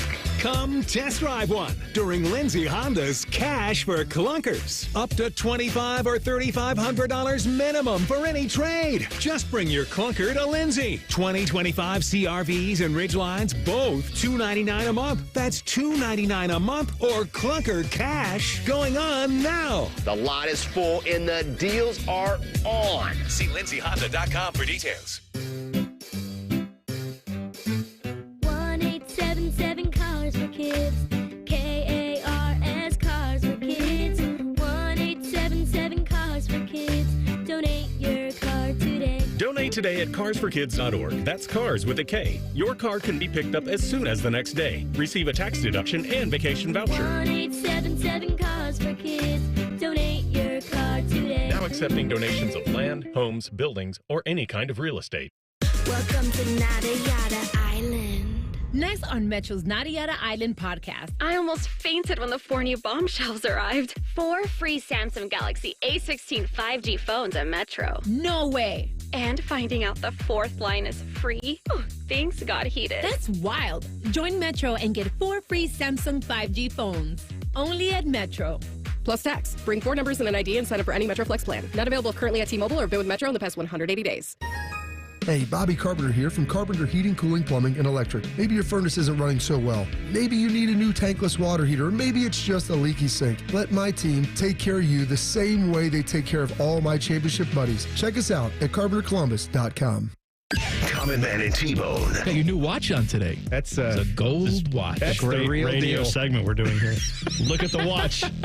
How's the lettuce? Common Man and T-Bone. Sponsored by the Hinderer Motor Company. Weekdays 3 to 6 on The Fan. Have you ever told a friend? Oh, I'm fine. When you really felt? Just so overwhelmed. Or sent a text? Can't sleep. Are you awake? When you couldn't find the words to say? I'm scared to be alone with my thoughts right now. Then this is your sign. to reach out to the 988 Lifeline for 24/7 free confidential support. You don't have to hide how you feel.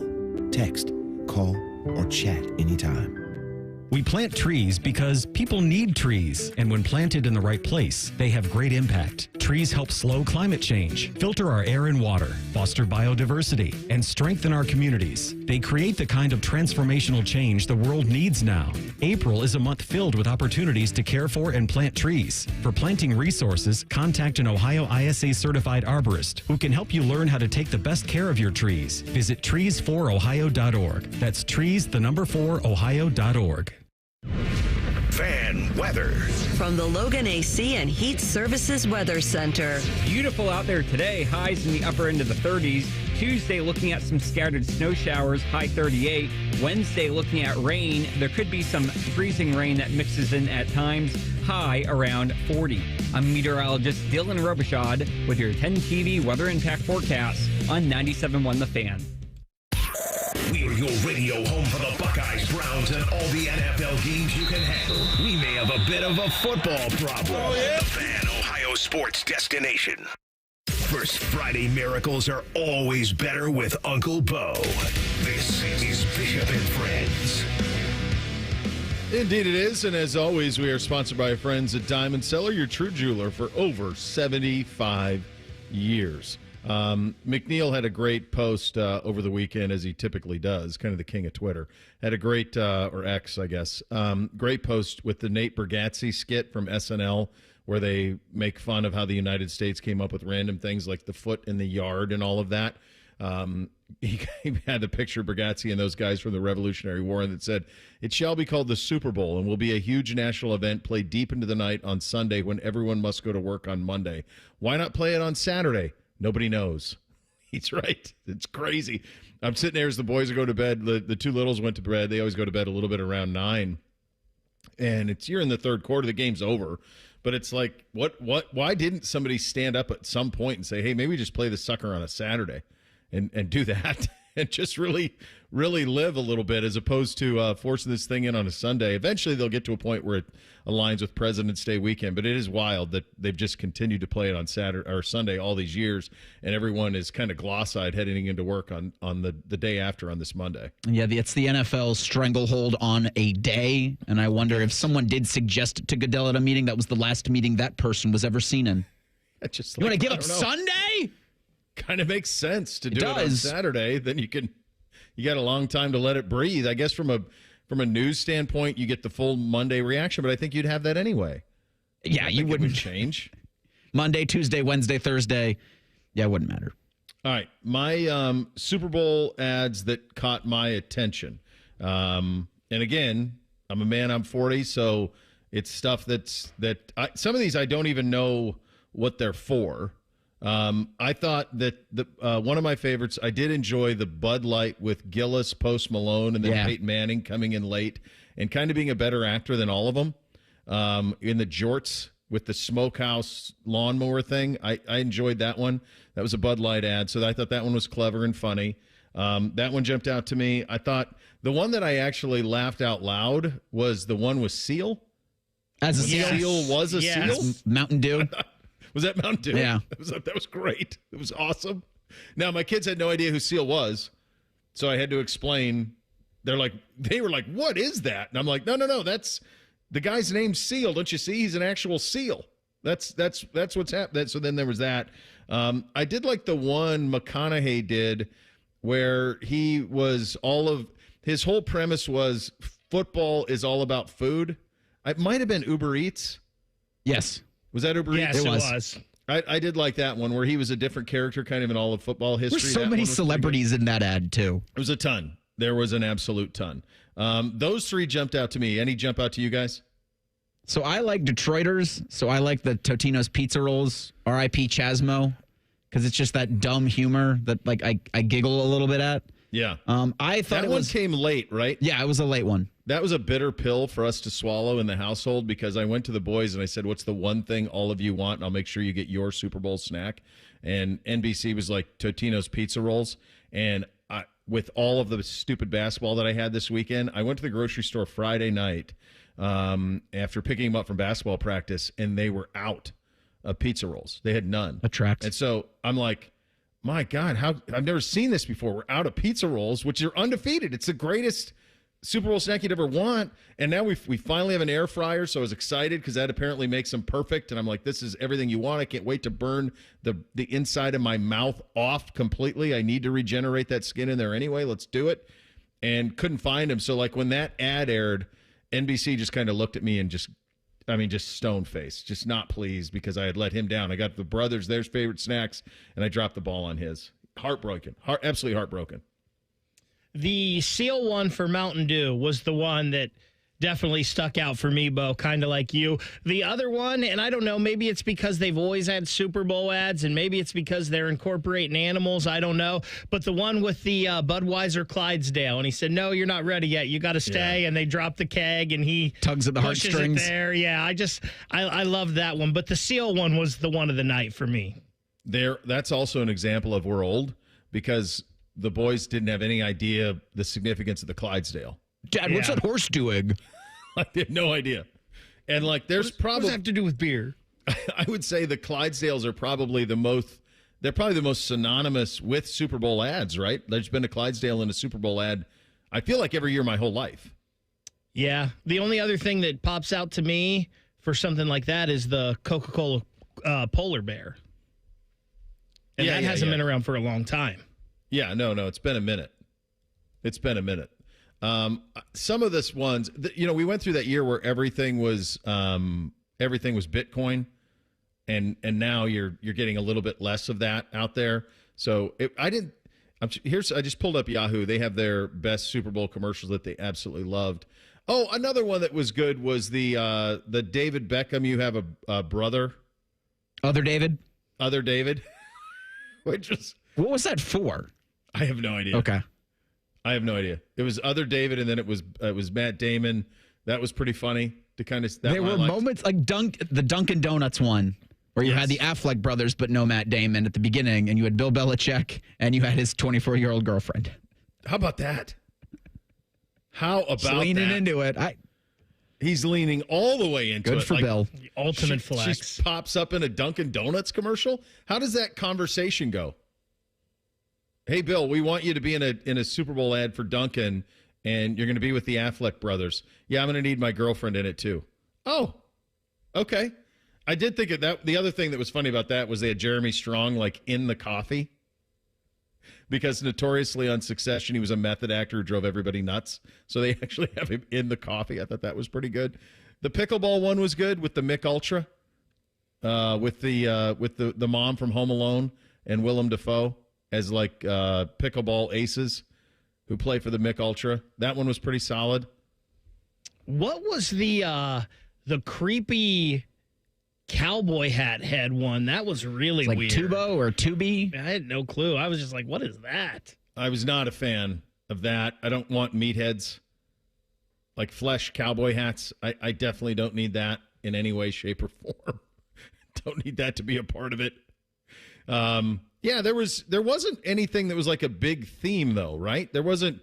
I guess the one they did that played in the stands at the Super Bowl was Country Roads, and that was for like a home. Was that like a home? Yeah, I think it was Rocket Mortgage. Oh, Rocket. Which, because again, whenever you hear the song, it's wonderful. But then I'm like, all right, when are we going to be disgusted with this? And then the Rocket Mortgage logo came back, and then they it was almost a cold open. They go to the stadium and they're all singing it. And I'm like, there's no connection to any of this. No. It was really stupid. And I thought of Dan Gilbert, and I was like, I don't want to think of Dan Gilbert right now. Yeah, I think that was one that I think that one kind of pulled at the heartstrings, because wasn't it like one of the themes, like a military dad coming home? Was kind of the sense of that. How about, did you believe one other thing in terms of the game? Like, how about Don Draper really selling, like, isn't he from St. Louis? I think John Hamm's from St. Louis, and he's in that Chiefs jersey to like welcome them onto the field, and everyone's booing. It was a huge Eagles home game, obviously, and he was like selling like, here come the Kansas City Chiefs. I'm thinking to myself, because I remember him with the Blues when they won the Cup. like being all in. And I'm pretty sure he did the same with like the Cardinals when they've made run. He's a St. Louis guy, right? Yep. He went to Mizzou and spent some time at UT Austin. So, yeah. It didn't. That was odd to me that he was the representative of Kansas City. If you go to Mizzou, though, I mean that's right on the border of Chiefstown there. So a lot of Missouri Chief fans are the same. So, and maybe with St. Louis having football, not having football, having football, not having football, maybe he's like, I'm just going to be a Chiefs guy. Oh yeah, UFL's coming back into our lives sometime. Yeah, I saw them really pushing that. Really they pushed tried. UFL really heavy, and they pushed IndyCar really heavy. One of the other highlights was I saw, like, in the middle of the game, President Trump eliminated the penny. Like, that's it. I heard that this morning. We're done with the penny. He put it out on, I don't know if it was on X or his own platform or whatever, but it was like, cost 2 cents to make them. Doesn't make sense. We're done with them, baby. Like, God, no one's wanted pennies for years. He did it. Like, third quarter of the Super Bowl. He's like, to hell with it. We're done with pennies. You're going to have to change how you price everything then. From here on out, there's no sales tax on anybody. Like, it's going to have to be built in. You're going to have to be straight. How the heck are you ever going to get change if you ever pay with cash? And most people don't anymore. But, man, that was great. No more pennies. Okay, fine. One less thing. Austin Ward in 2 minutes. We'll get the latest on where the Buckeyes are in terms of filling out this coaching staff. Bishop and Friends right here on The Fan. Everyone deserves a fast and reliable connection. One that helps better their everyday through the things they value most. Friends and family, education and career. A connection that opens pathways to opportunity and builds roads to a better future. At Spectrum, we're committed to delivering just that every single day. Because with the right connection, anything is possible. That's Life Unlimited. That's Spectrum. Breaking news, and this one.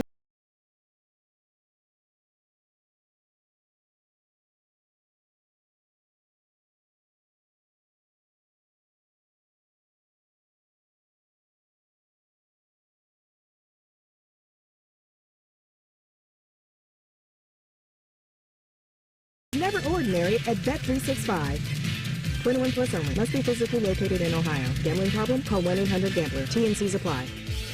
Hey, it's D. Miller. Guys, let's talk about getting back to your best. If you lack energy, muscle mass, feel moody, or have low libido, it could be low testosterone. Testosterone therapy, or TRT, may be the answer. Don't settle for a standard dosage TRT program. I learned about the personalized treatment at Low T Center and the results you can expect with customized TRT. And for current patients, Low T Center offers a $150 credit when you refer a new patient. Go to lowtcenter.com to book an appointment. That's lowtcenter.com. Low T Center, reinventing men's healthcare. Twin Peaks is the best in the game. Here, your favorite drafts are poured at a frosty 29 degrees, and rare barrel-aged whiskeys are served just the way you want them. It's bigger game days and bolder fight nights. I mean, where else can you find a scratch kitchen that always comes in clutch every day from lunch to late night? Only at Twin Peaks, the #1 sports bar. Hit a home run for happy hour and ask your Twin Peaks girl about local specials on drafts, cocktails, shots, and more. Want to know anything about the Fans contest, how to win, or what's up for grabs? Check out 971thefan.com. The Fan, Ohio's sports destination. He knows everything about the Buckeyes. He's been offered tens of dollars by a certain team to spill his secrets. He's told that certain team to go to hell. Damn you all to hell! He's Austin Ward. Indeed he is. He joins on the Brian Heating Cooling Systems fan guest hotline. So, my friend, I heard you this morning with Brother Beam and young nephew Beam, and I think I heard right that you're a proponent of a Nickelback halftime show at the Super Bowl. Is that fair? I think Beamer twisted my words. Fair. I was suggesting that he asked, during the 7:50 hour, 7:50 segment, what's got you juiced? I said that. Last week, I had flipped on, I was on Netflix. I like to watch docs. I'm a documentary guy. And they had one about the world hating Nickelback. And I thought, that's interesting because I think I hate Nickelback. I'm one of these people. And I thought, but why do I hate Nickelback? And I watched the documentary, and the propaganda worked. I was like, oh, man, these guys were just, making some rock music. They had a few songs that connected on pop charts and were, I had never downloaded or purchased a Nickelback album, but I knew the words to like every song that they were playing. I thought, well, maybe I was wrong. Maybe I'll just give these guys a try. And so the propaganda worked, and I listened to the live album, which is the way I like to evaluate musical acts. Yeah. I'm like, oh my gosh, I think Nickelback might be awesome. And played it for Allie on Sunday as we were getting ready to host the Super Bowl party. And she's like, oh, this is pretty good too. And apparently we just became like Nickelback fans overnight, and like 20 years after the rest of the world thought that they were cool and then started hating them. But with all due respect to Kendrick Lamar, who I thought put on a phenomenal show, maybe Beam's right. Maybe Nickelback is the band we need next year. Now I'm curious, because I don't remember. What was the straw that broke the camel's back that made people hate them? Because I remember, with Coldplay, they were in the 40-Year-Old Virgin, and they became like that punchline. It's like, wait a second, that was like the biggest band on the planet for a minute, and then they became a punchline. In the doc, what was it at Nickelback that broke it? Yeah, pretty much just oversaturation. And, Rockstar is not the greatest piece of music ever concocted. The fact that became so popular is like, it's really, my understanding as a new Nickelbacker is like, that's not really even the kind of music that they hang their hat on, although they sell out arenas and people, love their simpler stuff. But, when I listened to Live in Nashville from sometime last year, I was like, well, this isn't really what they even do. They had mainstream success based on that. And like Rockstar and Photograph are like kind of, you could say hacky, dumb, like simple songs. And I'd say that's true. And I think the fact that they had so much success based on that, and that everyone across the entire world I think they were talking about this being on the radio, like no matter where you were in the United States, that song was going to be on every 5 seconds somewhere. Yeah. So it was oversaturation combined with the fact that critical adoration was not going to come for the work that they were doing, which, is all fine. And I think it was also in the age of like, Facebook getting more, expanding in popularity and reach, and, the jokey nature and satire, and, it's cooler to tear things down than build them up. I think that all worked at the exact right moment to hurt Nickelback, although financially it doesn't seem to have affected them at all. I think they're probably fine. Yeah. Kind of the Canadian Creed, like similar what happened to Creed. Like all of a sudden they became a punching bag, and it was like, I don't know, it seemed like they were solid, but who knows? All right. So today we have a co-offensive coordinator. So that nothing official yet from Ohio State. I guess let's start there. I said this earlier in the show. My hunch is that they're just waiting to do it all at once. Is that kind of your thinking as well? Like just get defensive coordinator, all this stuff, and then do it all once officially? Yeah, I know that there was still some conversation late last week about finalizing the contracts and finalizing exact responsibilities. I think we all know what it's going to look like in terms of Brian Hartline ultimately calling plays. You brought in Tyler Bowen to work with the offensive line. I think as the tags get thrown around, finalizing these contracts, finalizing the position titles, I think he'll be effectively the run game coordinator, not dissimilar to what Justin Fry had throughout some of his time, although those would go back and forth between the running backs coach and the offensive line, depending on the exact year. And then, Keenan Bailey, every single year for the last, now going on 5 years, has had opportunities to go be a position coach here at the Power 5 level, be an offensive coordinator here at the Group of 5 level, do this, do that. This is sort of the prime example of coaching development. I've made this point before. You have developed here, and this applies to a little bit to James Laurinaitis as well, and now Matt Guerrieri and Tim Walton as they go through and finalize what's going on with the defensive staff. If you have to constantly be looking outside the program to hire coaches, to install schemes, to build philosophies, you can do that if you're Ohio State, and you can do that in a way that most programs can't. But when you're trying to have some top-down continuity, both schematically and in terms of culture, if you are able to sustain that from inside the Woody Hayes Athletic Center. That's the ultimate. Now, that doesn't mean that every hire needs to be an internal promotion, and we've seen mixed results over time with that for Ohio State. Some hit and some don't, but Keenan Bailey, I think, is going to be one of the prime examples, and now Brian Hartline to some extent. We'll see what the play calling looks like for him, but Keenan Bailey is on that track of long-time graduate assistant, then doing quality control, then floating around in positions, then getting that spot and continuing to everything he's ready for on the next rung up the ladder. He's prepared and then maximizes once he gets there. I think that is the ideal. That's what any business is looking to accomplish. And so, he's an example of Ohio State getting it right. I think that we're going to see in the days ahead some faith and some opportunity at that next level.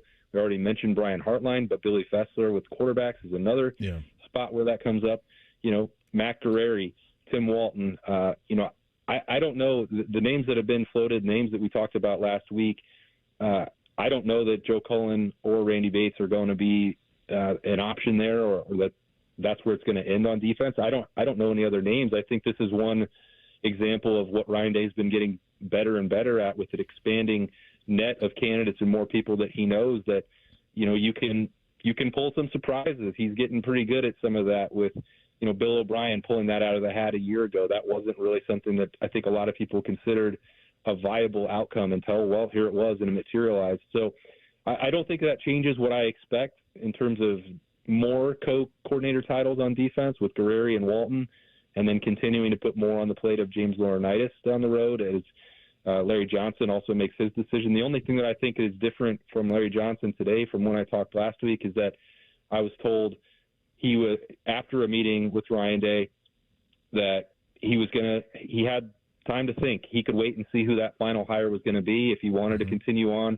for one more year, if it made sense for him, or if he wanted to retire on top. And neither one felt a great sense of urgency to decide until that all took shape. But yeah, I do think the first part of this, before I rambled for 5 minutes about the staff, Bo, is that Ryan Day would like to get all of this done at once and not, piecemealed throughout, the days and weeks ahead, because ultimately you want, once it's done, and then you turn your focus to spring ball.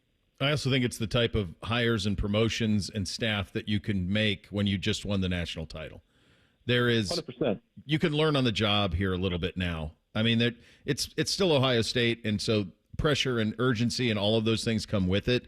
But there's a lot of good in the bank right now for Ryan Day, and so he has this opportunity to build this staff with young guys who are very impressionable and will fit into a mold. The question will be is when the rubber meets the road next season, how much does he trust Brian, especially because that is how Ryan got the job to begin with. So what does that kind of look like in terms of the true play calling? You can't do better than learning from Ryan Day and Chip Kelly, and that's what he did. But it's still something else. It's something that someone who's never called plays to be the play caller here on a team that's going to start the year probably first or second in the country. There's a lot that comes with that. Yeah, and I think, I don't want to be hypocritical about this. I would say I'm the first one to put my hand up and believe you cannot always, and you shouldn't always, make coaching decisions based on what the short-term roster implications would be. I've made that point in the past and said, well, the portal's open and you're Ohio State, you can go replace them. I can't take that stance permanently and in every single situation because Jeremiah Smith and Caleb Downs exist. So if you are in a spot where you want, and I don't even view Brian Hartline or Mac Guerrieri necessarily as major gambles because of the opportunity earned. I think that's very real. They're not. Ryan Day's not going to be in line to promote them or give them new responsibilities just because they were position coaches for two of the best players that Ohio State has ever seen at those positions, or anyone in college football has ever seen. But you're also not dealing in a vacuum here. If the guys have earned the opportunity and you don't have to risk jeopardizing the safety room or the wide receiver room, well, that's a real bonus. So, I've said in the past that you can make those moves and you don't have to rely solely on the coaches. You can do both. You can replace both inside, outside players, assistants. The market has changed dramatically, but I think in this spot, I would say it makes great sense to me. but that's also not a guarantee that on August 30th that it's going to work. But I think the pieces are in place for them to make that work, and then what they do with the opportunity will then be up to them. All right, I'm going to revisit Nickelback, and I don't even remember I don't even remember like the moment. So I know you did a great job of breaking it all down, but now I'm going to go find that doc and check it out. I got to see what was the breaking point. Yeah, great talking to you, buddy. All right, we'll talk to you next Monday, Bo. All right, that's great. Austin Ward, dotting the I's, and the podcast joining us on the Bryan Heating Cooling Systems Fan Guest Hotline. We had Thing or Not a Thing up next. Bishop and Friends right here on the Fan. If better health, more energy, and detoxing your body are some of your priorities this year, get Active Liver today. You can find Active Liver at your local CVS or online at Amazon or NewNordicUSA.com. The Ohio State Coaches Daily Show is brought to you locally on the Fan by Credit Union of Ohio. This is the Daily Show with Coach Jake Diebler, brought to you by Encova Insurance. 79-71, Nebraska with a victory over Ohio State. Jake, where did you kind of see how this game turned around in the second half? Well, I think there was a stretch there where, we missed some jumpers, and they got some second chance points, after we had got some stops, and then that kind of started a little bit of separation. Thought our guys fought really, really hard. A few too many perimeter shots. Would have liked to just us be a little more forceful in the paint and give ourselves a chance to get to the free throw line a little bit more. But they hit some timely ones. I think you got to give them credit, and they made us pay when they got second chance shots. All right, we'll have another comment in just a moment. Hi, I'm Archie Griffin, two-time Heisman Trophy winner. The right coverage can be a game changer, both on and off the field. That's why Encova Insurance and their local independent agents are prepared for what's next and protect what matters most to you. Whether that's your home, car, business, or family, Encova's got your back with a policy that fits you perfectly. With local independent agents in your neighborhood and innovative insurance products that can be tailored to fit your unique needs, Encova's playbook is an easy win for your peace of mind. You can trust their team of agents to develop a strategy that's just right for you. And it's not just X's and O's. Your expert agent will guide you and provide insurance solutions so you can confidently manage your risk and count on a financially secure future. For auto, home, and business insurance, you want Encova on your team. Visit Encova.com today to find an agent near you. Encova is a proud sponsor of Ohio State Athletics. Go Bucks! 79-71, Nebraska with a victory over Ohio State. Coach, you mixed it up a little bit defensively, and I thought it was effective. What went into playing some of that zone defense at times? We got a lot of respect for them and their offense, and we wanted to be able to give them different looks, keep them on their toes.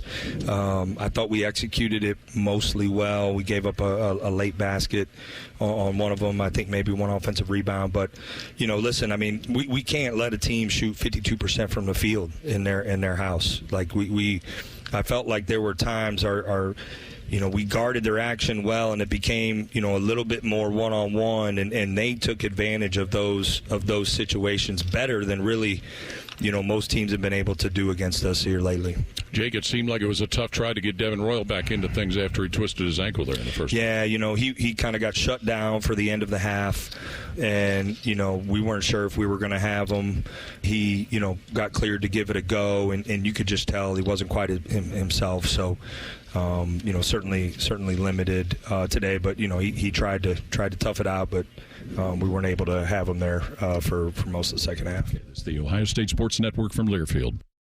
Hey, basketball fans, Credit Union of Ohio wants to help you score more by making life more affordable. It's time to play with a team that helps you win every day. Credit Union of Ohio's loan rates have dropped to provide affordable financing for the things you want and need. It's time to reevaluate your current loans and consider refinancing with a team that cares about you. Check out current specials and get started scoring more money at cuofohio.org. That's cuofohio.org. NCUA insured, equal housing lender.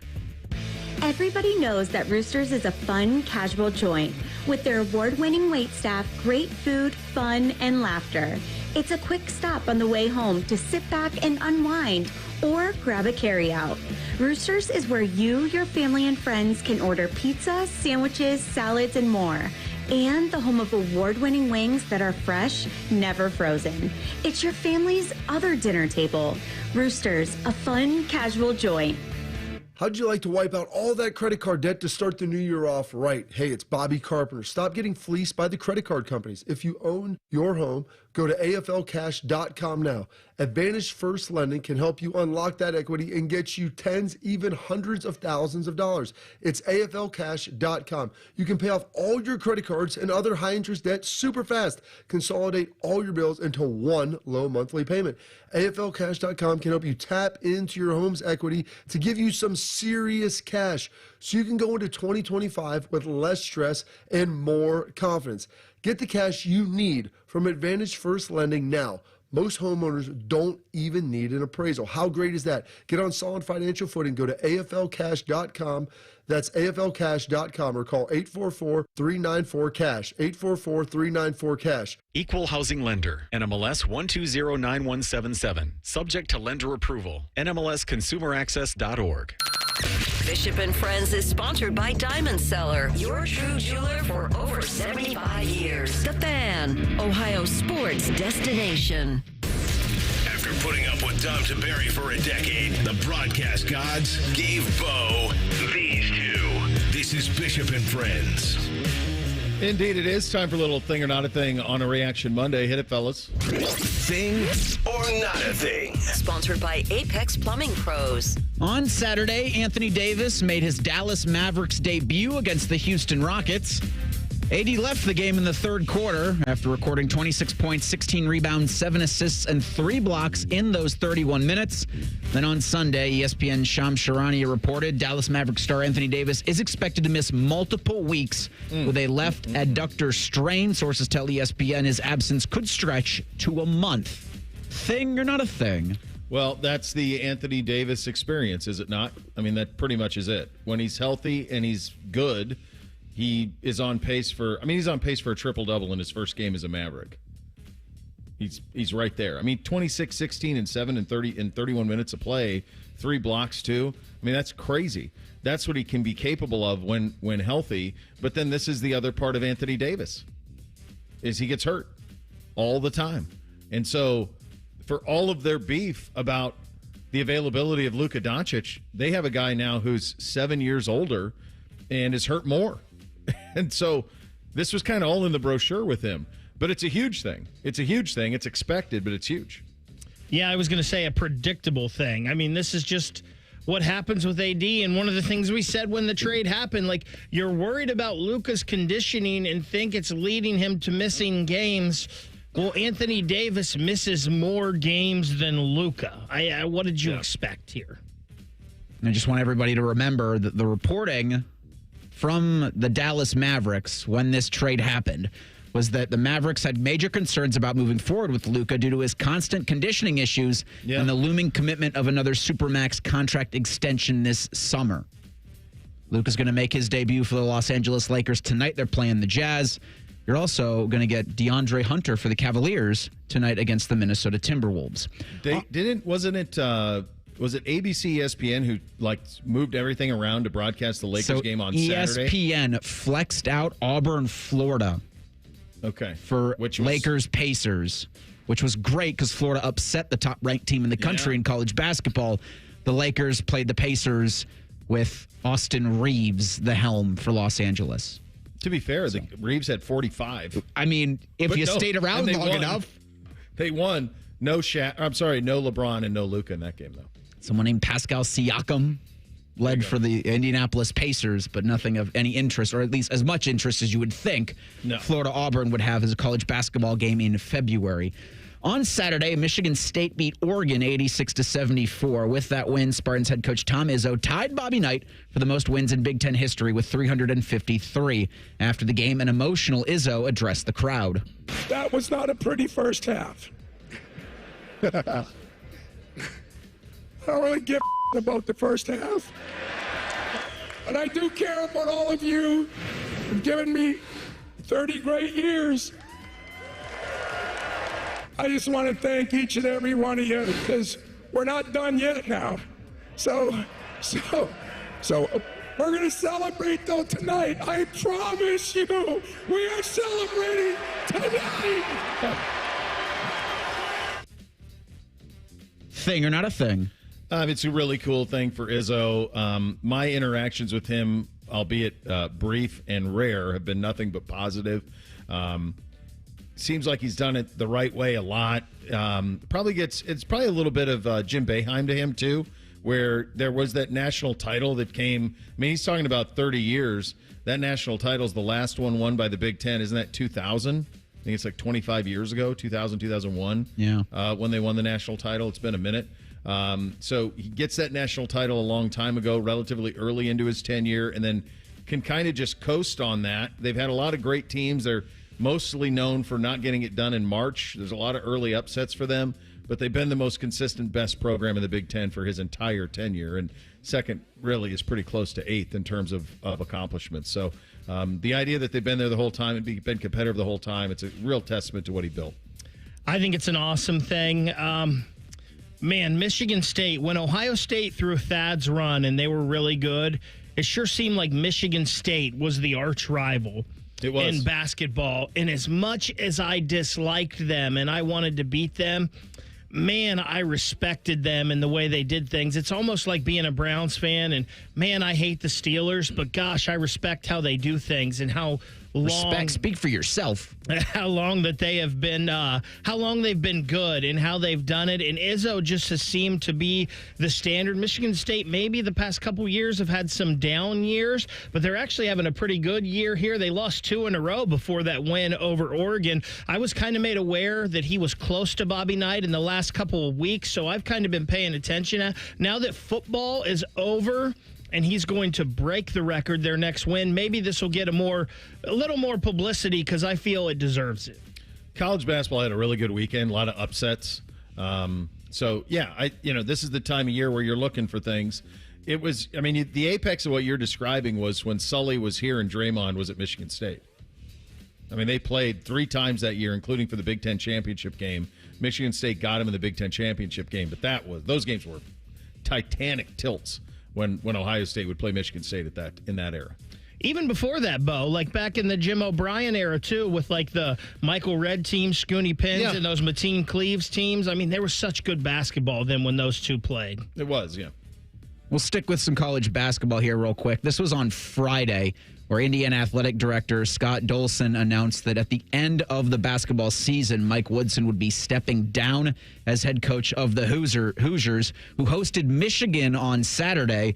The 24th-ranked Wolverines got a 70-67 win in Bloomington. Head coach for Michigan, former Hoosier Dusty May. Thing or not a thing? It's so funny you say that. So as soon as you started reading this story, I just pulled up Dusty May, and I thought he went to Indiana. I knew he was an Indiana native, but he's an alumnus there. He's killing it right now at Michigan. They're 18-5, 10-2 in the league. Gosh, do you go? Is it one year at Michigan to go to? Which is the better job? I mean, Indiana's the bluer blood for sure, but they've won more consistently at Michigan the last 25 years by far. I wonder if he could make Indiana. No one has. Relevant. Crean had a little window. Kelvin Sampson. And he got in trouble. Yeah.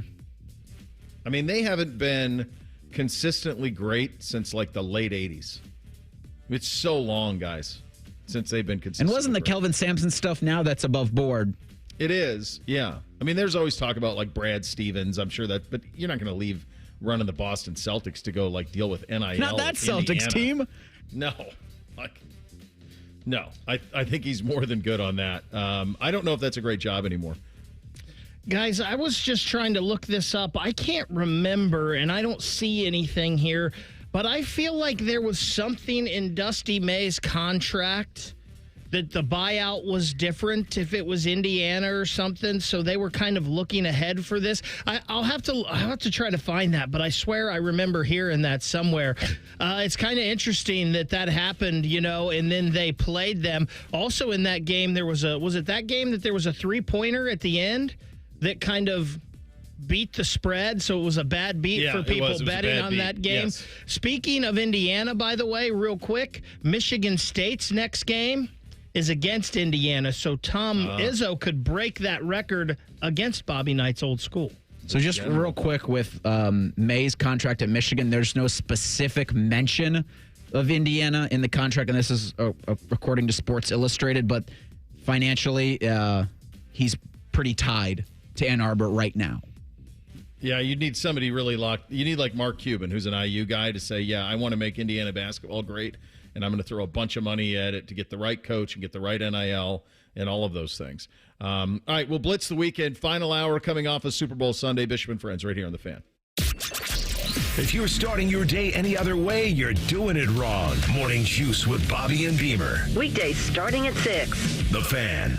Dell Technologies is celebrating with anniversary savings on their most popular tech. For a limited time only, save on select next-gen PCs like the XPS 16, powered by Intel Core Ultra processors and more. Plus, curate your dream setup with great deals on select monitors, mice, and more must-have electronics and accessories. When you shop online at Dell.com/deals, you'll have access to leading-edge technology to match your forward-thinking spirit and free shipping on everything. Again, that's Dell.com/deals.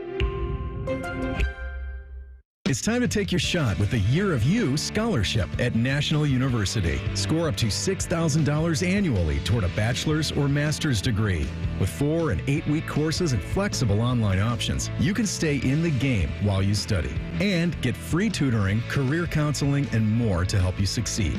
Make this your year and apply by February 28th at nu.edu. That's nu.edu. Terms and conditions apply. See website for details. Hey, it's Bobby Carpenter. And everybody's had these pains, these little nicks, these things that you maybe had an injury when you were younger and you thought it went away. And then all of a sudden, as you get old, it starts to creep back. Doing everything, walking up the stairs, doing your favorite activities, golf, skiing, whatever it might be, the summer, the spring, the winter, it hurts. Hey, do not deal with it any longer. The hip, the knee, the shoulder, the back, whatever it is, there's good news. Go to QC Kinetics. They're groundbreaking treatments for that arthritis pain. They're going to make you feel better. The long-term relief, it's now possible. They're right here in Columbus under the leadership of Dr. Ray Tesner, founder of Grant Sport Medicine and a classically trained orthopedic surgeon. Don't wait. Make the call today. My dad and I did. His knee's starting to feel better. My knee feels better. They've got PRP treatments. They can change your life. I'm telling you right now. So go to qckinetics.com/Columbus for your free consultation or give them a call at 380-208-4544. It's not going to go away on its own. They've got 2 offices in Dublin and Gahanna, so check them out. Broadcasting from the Lindsay Honda Studios. Honda makes the cars. Lindsay makes the difference. Visit lindsayhonda.com. WBNS-FM, HD1 Columbus. The Fan. Sports Center. Good morning. I'm Eric Reeser. The Eagles beat the Chiefs 40-22 last night in Super Bowl 59. The final score doesn't do it justice as Patrick Mahomes was sacked 6 times and threw 2 picks. One of them returned for an Eagles touchdown. Jalen Hurts had 3 touchdowns and was named Super Bowl MVP. The Chiefs and Ravens are the 2 very early betting favorites to win Super Bowl 60 next February at Levi's Stadium in San Francisco.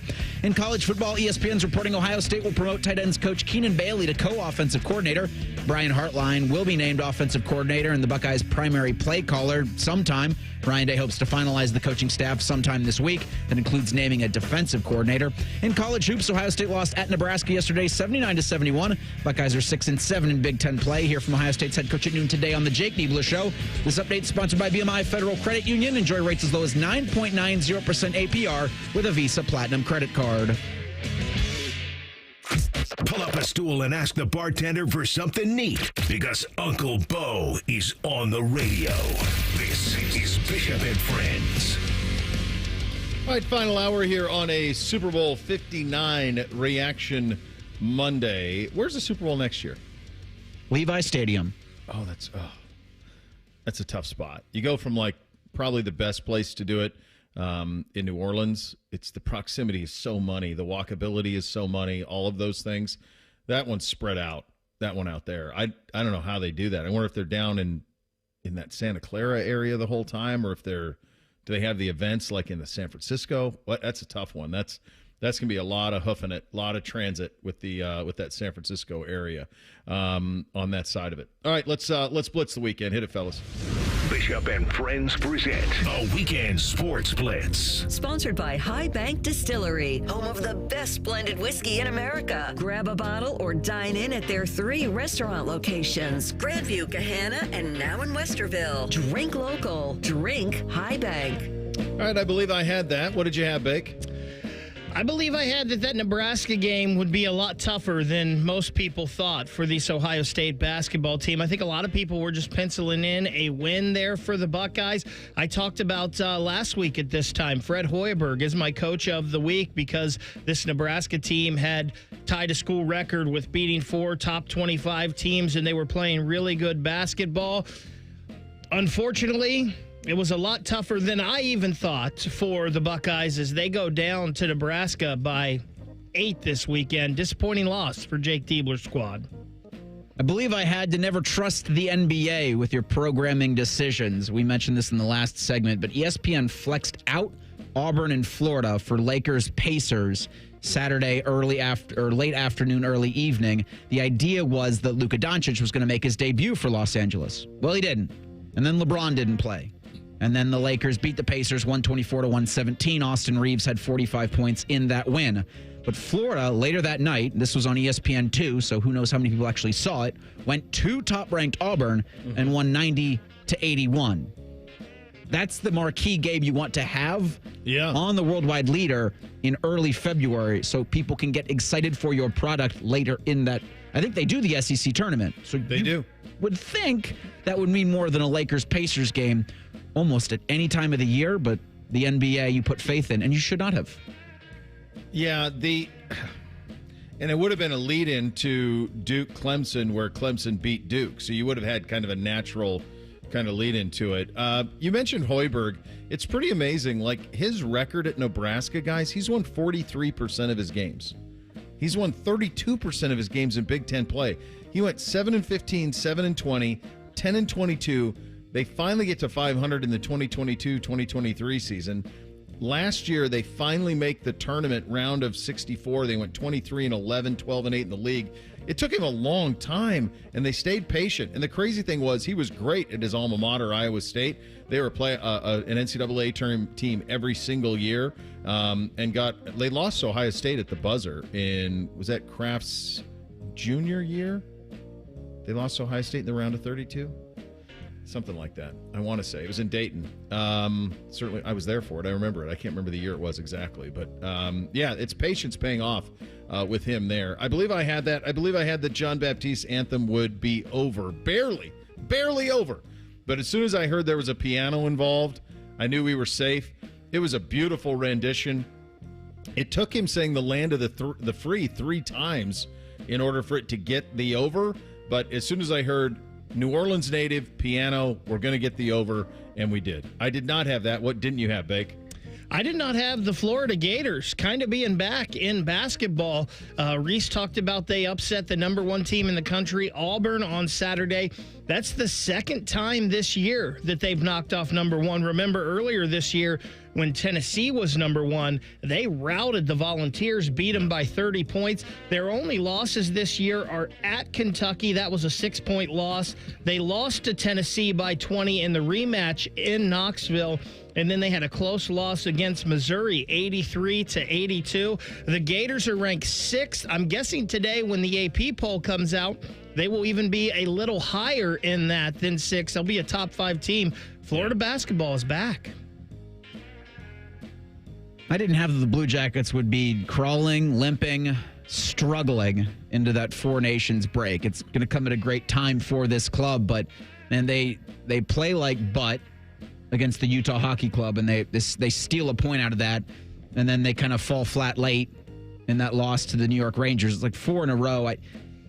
The break, you're glad is here, but you're not glad the way they went into it. So if you can flush it and come out on the 22nd against a bad Chicago Blackhawks team, maybe you can forget that this whole thing happened, because I would like to.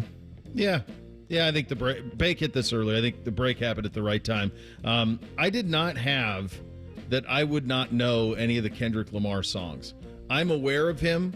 I don't know what him and Drake are beefing about. Reese, do you have 10 seconds on what the beef is about? A woman, I Who's assume. the best rapper of all time? Okay. Oh, really? It's between those two. Nobody else has anything to say? I just watched the NWA movie. Don't walk into that one. Just let them have the beef. Let them have it? All right, fine. I thought I would know. I really thought I would know some. I didn't know any of them. And I just felt really, really old because I didn't know any of the songs. Player who impressed you this weekend, Bake? Bo, can I ask you if you know who Zhang Wei Li is? You can, and I would say no.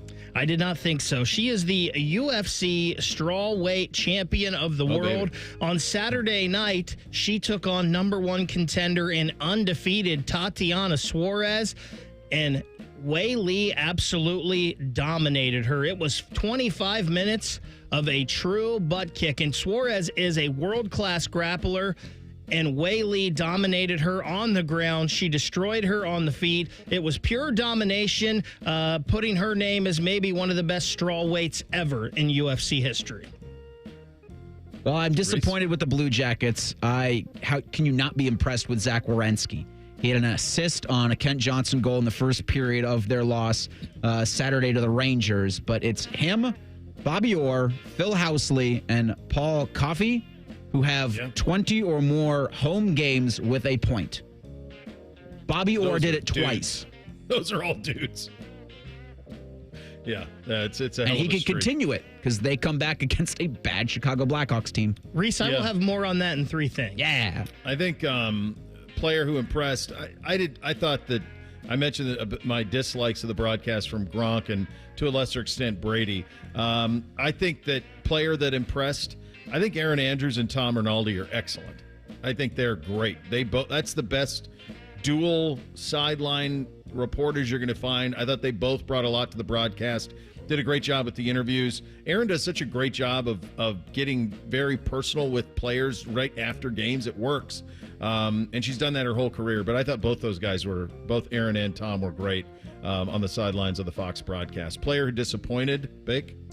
I was really excited this basketball offseason when Ohio State brought in Aaron Bradshaw and Sean Stewart, because I thought now we are going to have some athletic bigs that can maybe keep up.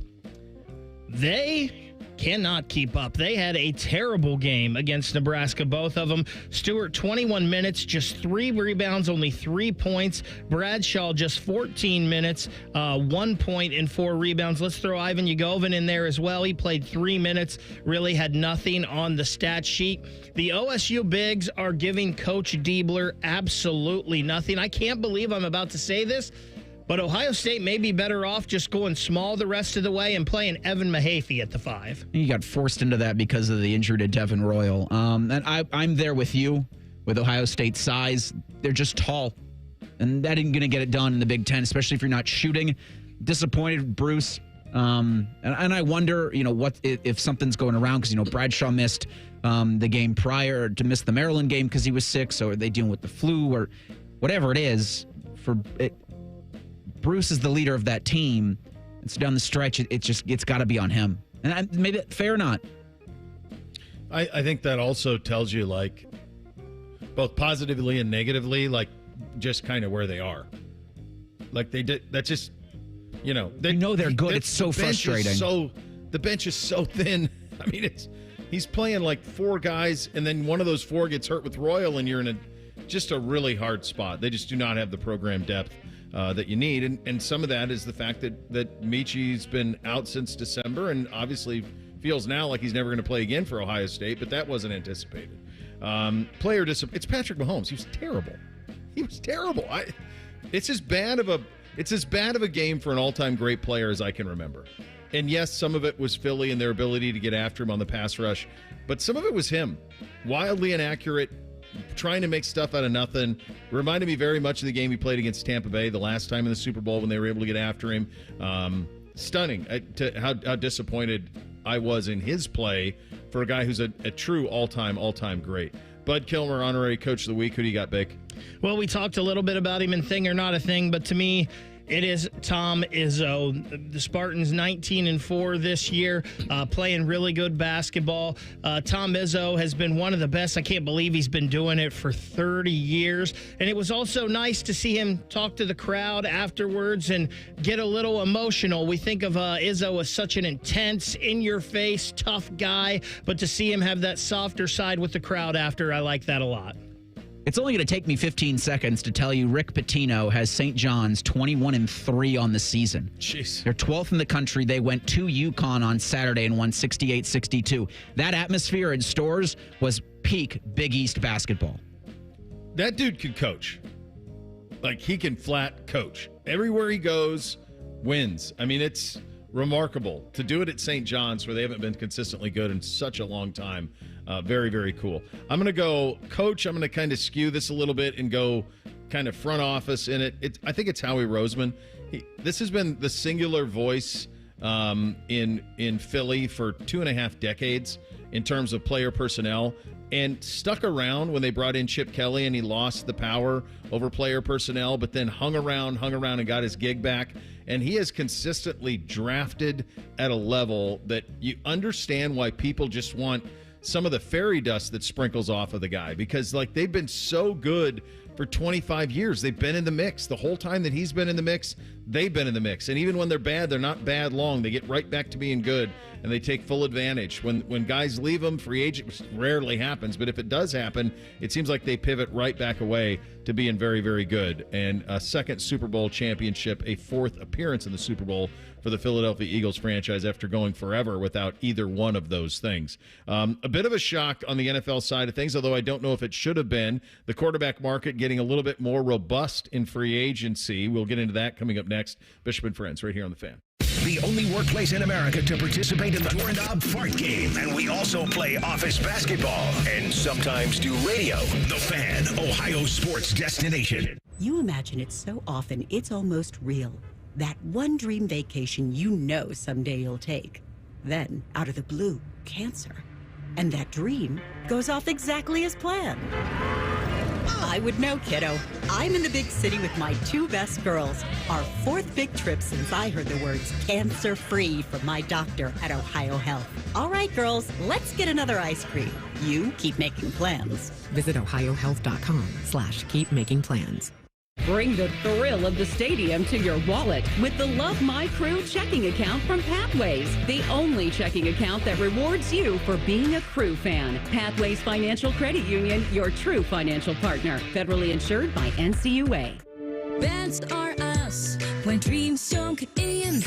Bands are us. Right now, get $1,500 off a shower or tub replacement or $3,000 off a full bathroom remodel, plus low to no monthly payments. Call 380-225-BATH to schedule your free estimate or go to bathsareus.com. 380-225-BATH. Bands are us when dreams don't end.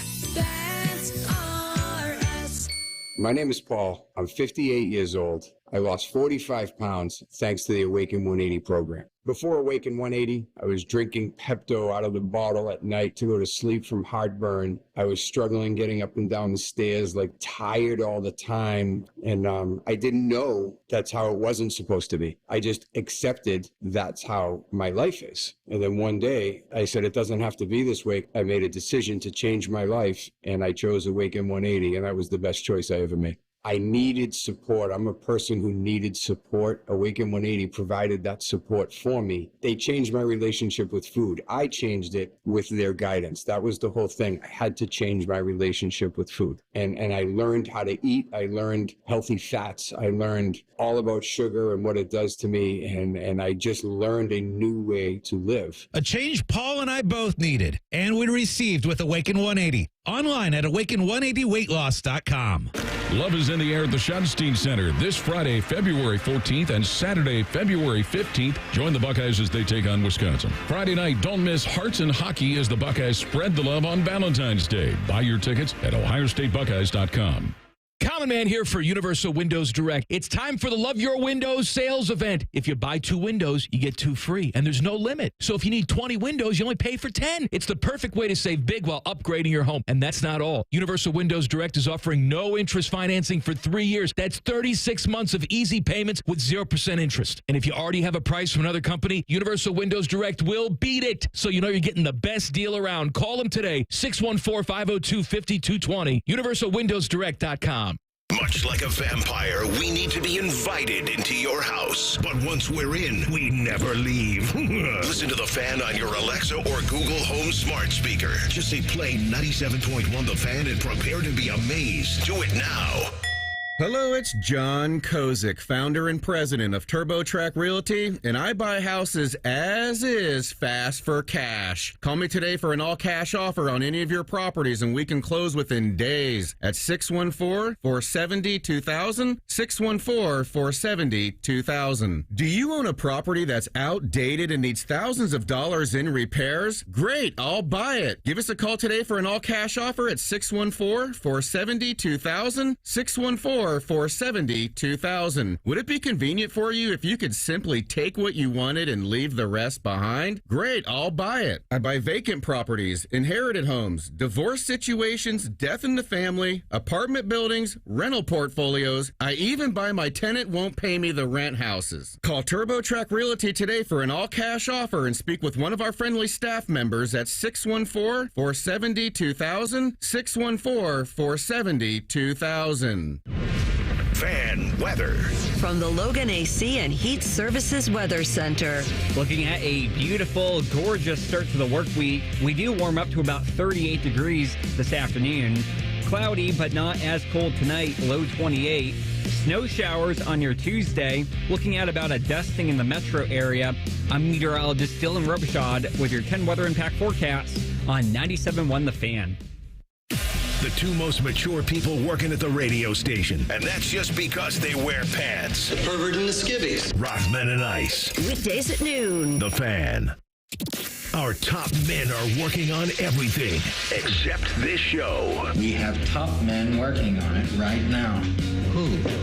Top men. You're listening to Bishop and Friends. All right, Reese, we have a little bit of breaking news. Yeah, so this just came down a couple minutes ago. Ohio State national championship winning football coach Jim Tressel will be Ohio's next lieutenant governor. Mike DeWine just made that official about 10 minutes ago.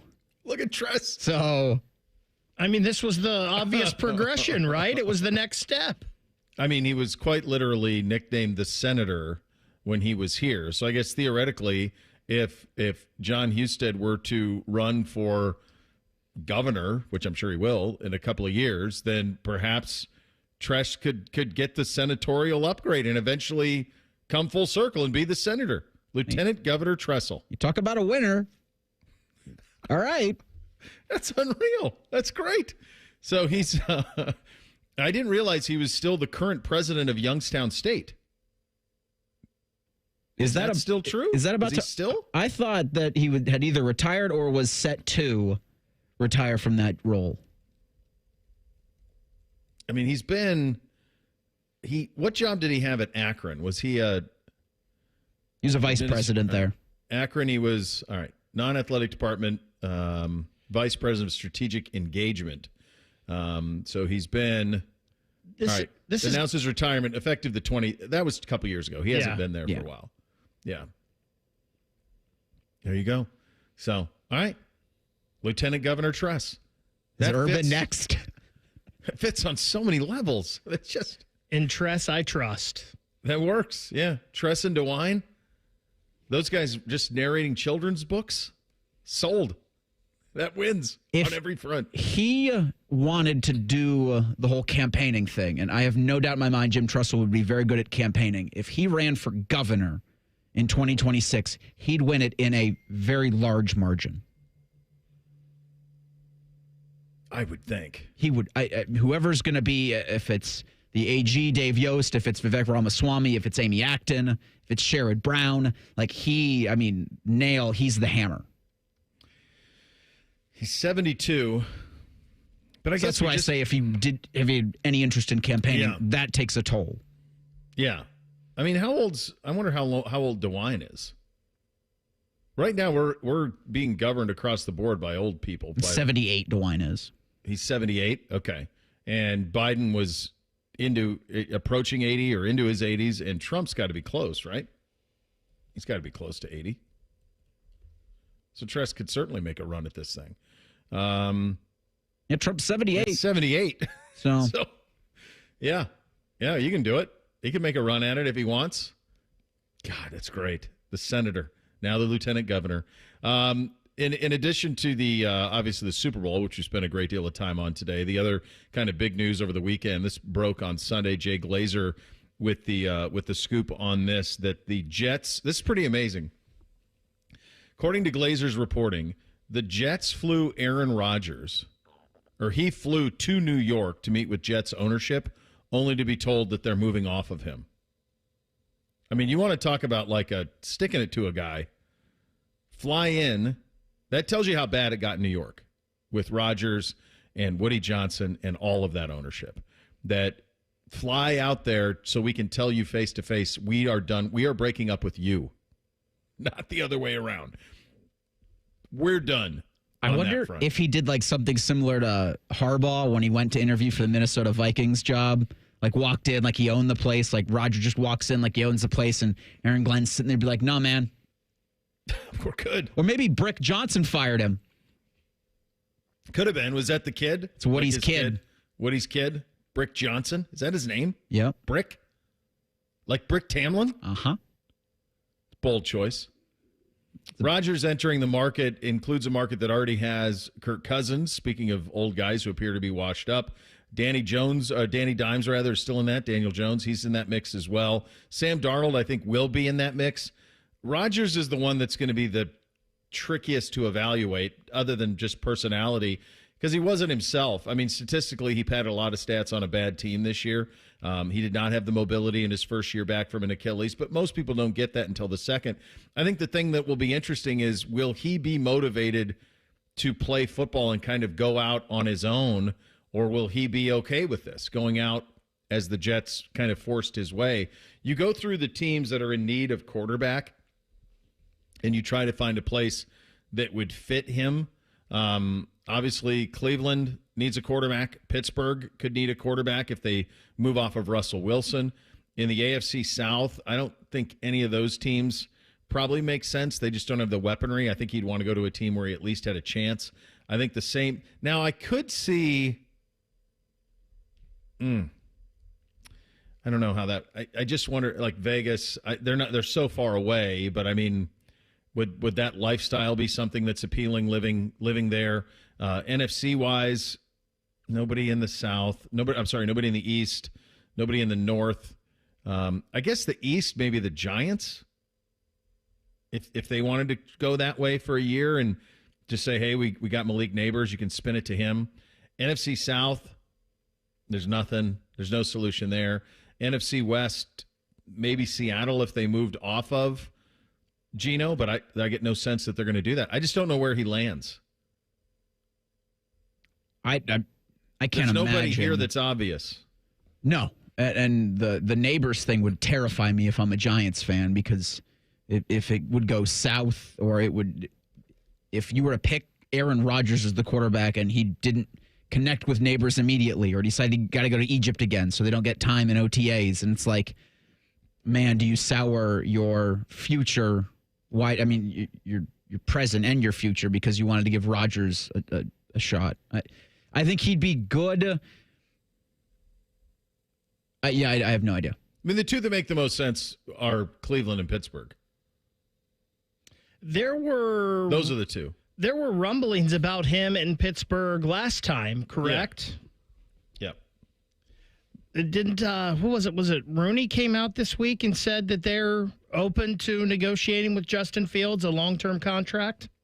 They talked about, I think all he said last week is that they would entertain bringing both back, either one back, not both, but both, one or the other, either Russell or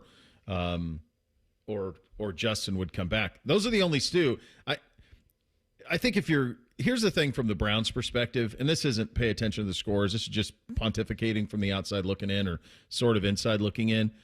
To me, like they are not a solid old quarterback away from being a contender.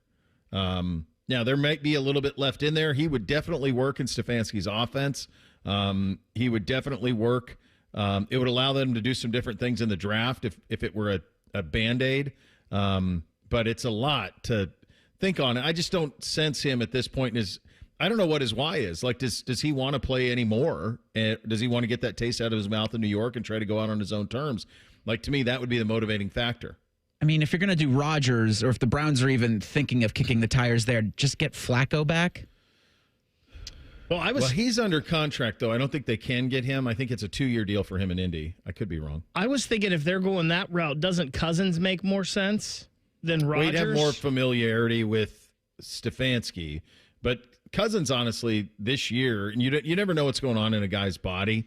Cousins, to me, looked more shot than even Rodgers this year. I mean, he didn't seem like the same guy at all. Here's what you know about Rodgers for sure, and Cousins probably as well. You're not getting quarterback mentorship there. That's something that Flacco did provide. Like, Flacco would be a mentor for a young quarterback.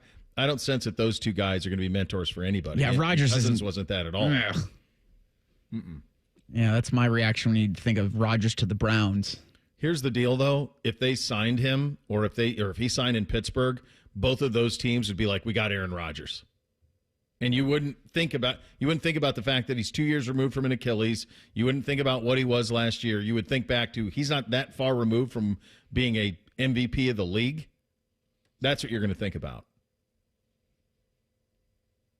I don't think there's any – Arthur Smith doesn't have any connection with him.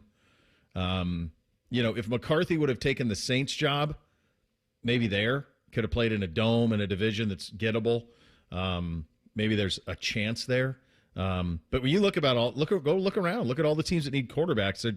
There's not an obvious fit there for him. And for that Jets job, they're gonna try to just flip that thing on the fly. I mean, they could be in the Danny Dimes business now. They could be back in the Sam Darnold business. Who knows? But they're going to have an opportunity to flip some things there. But it certainly enriches that market and will make for a very interesting free agency. And then whatever happens from a trade standpoint around the league as well. I think you could see a lot of movement at the top of the league this year in terms of trades. Remember, we're just a week removed from Myles Garrett making his trade demands public. It was a week ago, 30 minutes ago, when he made his trade demands public. So who knows what's going to happen here over the next month. Tyvis Powell in 2 minutes. Bishop and Friends right here on The Fan. Some things you wouldn't mind being stuck with, like a huge inheritance. But a phone that has to be plugged in just right so it charges is not one of those things. Switch to Verizon and we'll pay off your old phone up to $800 via prepaid MasterCard for a new one on us. Just trade in any phone from our top brands with select unlimited plans. $829.99 purchase with new smartphone line on select unlimited plans. Minimum $90 per month with auto pay plus taxes and fees for 36 months required. Less $830 trade-in/promo credit applied over 36 months. Trade-in terms apply. Payoff phone requires smartphone purchase and port-in with new smartphone line on select plan. Must provide most recent bill showing payoff amount of eligible phone. Additional terms apply. Oh, could this vintage store be any cuter? Right? And the best part? They accept Discover. Accept Discover? In a little place like this? I don't think so, Jennifer. Oh, yeah, huh? Discover's accepted where I like to shop. Come on, baby, get with the times. Right. So we shouldn't get the parachute pants? These are making a comeback. I think. Discover is accepted at 99% of places that take credit cards nationwide. Based on the February 2024 Nielsen report. Care Heating and Cooling. When you need a company you can trust, call 1-800-COOLING. Bo Bishop here. High Bank Distillery Co. is the most awarded distillery in America at the 2024 San Francisco World Spirits Competition. Stop by your local liquor store to grab a bottle, or the 3 restaurant locations in Gahanna, Grandview, or Westerville. Dine, drink, distill at High Bank. Need inspiration? Shop Kroger for thousands of appetizing ingredients that inspire countless mouth-watering meals with savings beyond low prices. Like digital coupons worth over $600 each week and up to $1 off per gallon at the pump. So you can get big flavors and big savings. Kroger, fresh for everyone. Fuel restrictions apply. Save big on 12 packs of Coca-Cola, Pepsi, or 7-Up. Select varieties or buy 2, get 3 free with your card. Kroger, fresh for everyone. All your favorite fan shows are available when you want them. Head to 971thefan.com and hit that subscribe button. The Fan, Ohio sports destination. If you love a good pie analogy, think of the cap as a pie. And once you take out one piece, there's less left for the next guy. Then this is the radio show for you. You're listening to Bishop and Friends. Indeed you are. Time to head out on the Bryant Heating Cooling Systems Fan Guest Hotline. Conversation with the great Tyvis Powell, Ultimate Cleveland Sports Show, right here at the Fan. Great friend of the program, great friend in general. Your number one takeaway from Super Bowl 59 on the field was what?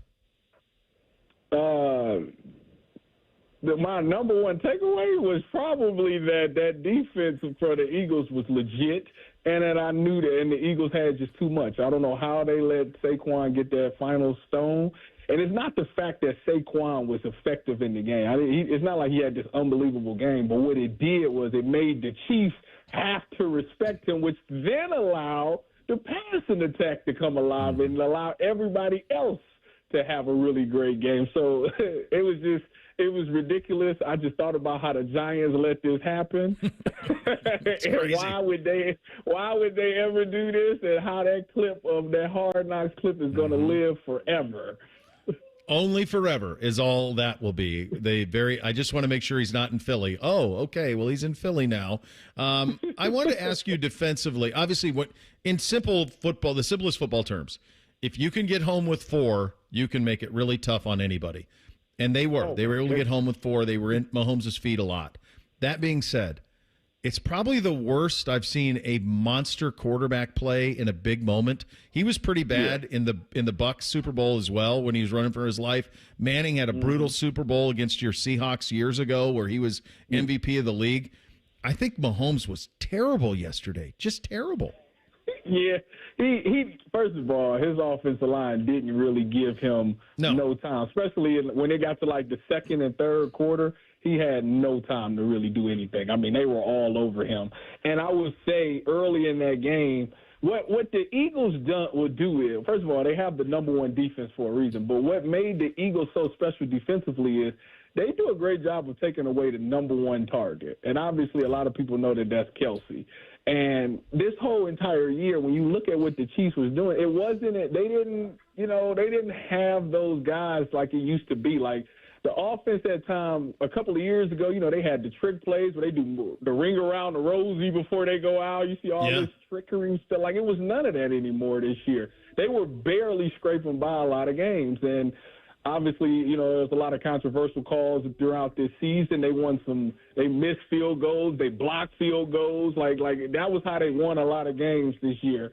So when they got to the Super Bowl, I just thought, maybe it'll finally come to, like, at some point the world's got to balance out. Like, we didn't gave you all this luck this entire year. Like, at some point, like, you got to take the refs out of it. And the Eagles did a really great job of doing that. And it was funny because it was a call that was made early in the game. It's like in the first quarter. I can't remember what it was off the top of my head now, but everybody was like, here it is. This is the stuff that the Chiefs get. And it was the A.J. Brown offensive pass interference. That's it.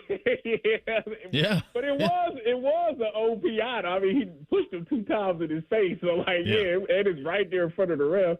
So it was a good call, but it was nice that the Eagles realized, like, we got to take the refs out of this game. And, I mean, they just was dominant, man. They hit on the draft picks every year. That Jalen Carter, then they ended up getting Jordan Davis, then they just got to hold Georgia's defense. Nolan Smith. And all those guys just really, they started to develop right away. I'm just interested to see how things play once guys start getting paid. Well, that's it. And I said this earlier in the show. I said, look, it takes a great deal of skill in that you have to draft a loaded roster, and they've done that. It also takes a little bit of luck. I don't know if they thought Jalen Hurts would be this when they drafted him, 53rd overall? Like, the whole league passed on Jalen Hurts. But they drafted him, and then they built an offense around him. And then, to your point, Saquon was kind of the last infinity stone for them. Because once that happened, now you got to deal with him plus Hurts. They start every series 1st and 9 with that tush push. Can you just talk to what that does from a mentality standpoint of a defense? Because I'm watching Chris Jones. He's got his neck worked on. I'm going, this has got to suck playing these guys. Yeah, it's a very physical play. First of all, you hate it because there's nothing you can do. The only thing you can try to do is somebody got to time it and jump over the line and get the quarterback as soon as he snaps the ball. You got to have some Troy Polamalu type stuff happen. Like, that's the one way I've seen stop it. You've had times where a defensive tackle's gotten a good push on the center and held things up, but 98% of the time, like, it's a guarantee, and you saw it. I think they did it in the first Super Bowl. I think that was the year after that Super Bowl where they lost to the Chiefs. That was the offseason where it was a whole bunch of talk about should this play get banned, you know, and the NFL vowed not to. They was like, all right, no, we just going to let it be what it is. And still to this day, if a game ever comes down to 1 yard, like, everybody in the world has the answer on how to get that 1 yard. And it's unfortunate, you know, and it is what it is because it's such a very violent and physical play. And you see, especially for those defensive tackles, you know, because you're trying to sell out to stop it. But at the end of the day, it's like it's a gimme. It's a layup. You can't do nothing about it. Off the field, so I'm talking broadcast, halftime show, anthem, pregame show. What worked for you? What didn't? The halftime shows. First of all, the halftime show. I was hyped up for it. I know it wasn't as great as it should have been. You know, Kendrick didn't play. There's a lot of good songs he left on the table that he should have played. But ultimately, for the world, all they wanted to hear was the one song. And once he played that and didn't care about the cleaning up the lyrics at all, like it was a great cultural thing. It was a great cultural moment. Having Serena in there dancing like it was a very funny moment for me. Outside of that, you know, the rest of it was the Super Bowl got kind of boring. I know a lot of people. Yeah, it was. And it's like it was two really good teams. Like the teams was right, but like the Eagles was different this year. And you know, I think the Chiefs they got to go back to the drawing board. You know, you don't know what's going to happen with Travis Kelce. I know people was talking about this could potentially be his last game. And if he leaves, like, what is Mahomes without Kelce? You got to start that. You got to finally get that run game right. Like, it's back to the drawing board. I think for the Chiefs, though, the Chiefs kind of sort of fell into the same trap that Cincinnati fell into, where you get these offensive guys and you let these star defensive players walk. Like last year it was Snead. They let Snead leave and go to the Titans. And Snead was such a big reason why they were able to win games. You got to have a number one corner. And McDuffie, don't get me wrong, McDuffie's really good, but McDuffie's like 5'10", and he's going up against a physical A.J. Brown. Like, that's a matchup nightmare, and that's why it didn't matter. So the Chiefs, like the Cincinnati Bengals, yes, you got to have some stars. You got the quarterback right, but you have to realize that defense still wins championships, and that's just what it is. The thing that they did from their run standpoint is this is the difference between them and the Bengals. They won 2 Super Bowls after paying Mahomes and not being able to pay Tyreek Hill. Yeah. So that's what they were able to do. You're right. There's going to be a transition of this, but like when Burrow talks about the window's my entire career, the window actually is Mahomes' entire career. They won 2 Super Bowls transitioning from like this modern era of greatest show on turf into what they were this year, which was basically they didn't score over 30 until the AFC Championship game. They were a totally different team. Yeah. Is there anything you can take? Let's have the Browns conversation as part of this because you want to get to this level. They pick at number 2. I had a bunch of people telling me, "See, do the Eagles thing, draft D lineman, draft this." I'm like, this works because they have Hurts. If they didn't have Hurts, it doesn't work. Do you learn anything from a roster building standpoint from watching what you saw yesterday? I mean, obviously we know the quarterback is the most important position. And if you don't have a quarterback, you really don't have a shot at this thing. The question with the Browns is I have been big on Shador or Cam at 2. And I was like, heck, I'm with the draft and then draft another one in like the 4th, 5th round. You know, something like a Dylan Gabriel, Will Howard, something like that. Draft one of them too. But after watching the Super Bowl and just hearing all the feedback, how everybody talks about how this quarterback class isn't that great, you know, how this is a weak draft class for quarterbacks. My thing is, well, then is this the year that you draft the talent? You draft the talent, you know, maybe you do go with an Abdul Carter or a Travis Hunter and then take a quarterback in the 2nd round because you still need one. Use the 2nd round pick to get one because at the end of the day, the way they make it sound like none of these quarterbacks is franchise quarterbacks. So just get you a guy that you can develop and work and groom throughout the year. You're not going to win a ton of games next year anyway, probably. So might as well just take one in the 2nd round and then get ready to take another one next year in the 1st round. Maybe go there. Maybe that's for the life of me, buddy, I can't understand how people are like that. Like Shedeur Sanders and Cam Ward don't have elite traits. Shedeur completes 74% of his passes. Like, go watch the tape. I say the same thing. I look when I watch Cam and Shedeur, I say they can spin it. They got great accuracy. Shedeur throws a great deep ball. I don't see it. I don't know. Like, I feel like with the right coach, I don't see why they couldn't be. But if everybody keeps saying it, because the last time they said this was Kenny Pickett's year, the Kenny Pickett draft. Yeah. If they feel like it's like that, I'd stay away from it. Yeah. But then ultimately though, Bo, at the end of the day, those coaches get paid a lot of money. And if you can draft the talent and that kid's supposed to have the talent, it's up to that coach to get that player NFL ready and be able to play in these NFL games. So a lot of pressure will go on the development of the coaching staff. What was your favorite commercial? You know, the funniest one was the one that was the oddest one to me was the seal being a seal. So great. I died. Seal being a seal. I was like, what in the world? But, it was funny. The Mountain Dew was funny for that one. I was dying. My kids didn't know who Seal was. They thought it was some sort of animal that existed, kind of like a pug dog, like on a seal body. They didn't know his name. I'm like, no, that's Seal. And then it kind of hit. I guess kids, you know what? Did your kids not watch Space Jam? Did you not tell them that Fly Like an Eagle was Seal? I should have done that. They've watched Space Jam a lot, probably more than any movie, so they definitely are aware with that. Yeah. No, they would certainly know that. And needless to say, they knew the Kendrick Lamar songs. I didn't, buddy. I'm old. I didn't know any of them. Bo, my kids were all over. Age yourself. Me and Reeser was texting at that moment, and Reeser even knew what was going on. But he was locked in. You got to catch up with the times, man. I do. That's why I got to talk to young people like yourself. Appreciate you as always, buddy. Thanks for hopping on. No problem. Go Bucks, go Browns. All right, there he is, Tyvis Powell, right here at the Fan, the Ultimate Cleveland Sports Show on the Bryan Heating Cooling Systems Fan Guest Hotline. 3 things on a Monday up next. Bishop and Friends right here on the Fan. Hair Volume is the best-selling hair tablet in the world and one of many award-winning natural hair products from New Nordic. This Buckeye Football Impact Report is brought to you locally by Credit Union of Ohio and by Hyde Park Prime Steakhouse on the Fan, Ohio's sports destination. Ohio State football Impact Report.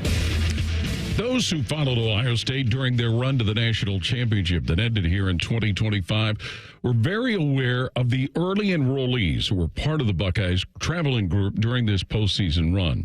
And in reference to Jeremiah Smith as a point of comparison, head coach Ryan Day says it's possible that some of those who've enrolled early could be early contributors. I think it depends on the position and the individual, but what Jeremiah has done has been extraordinary.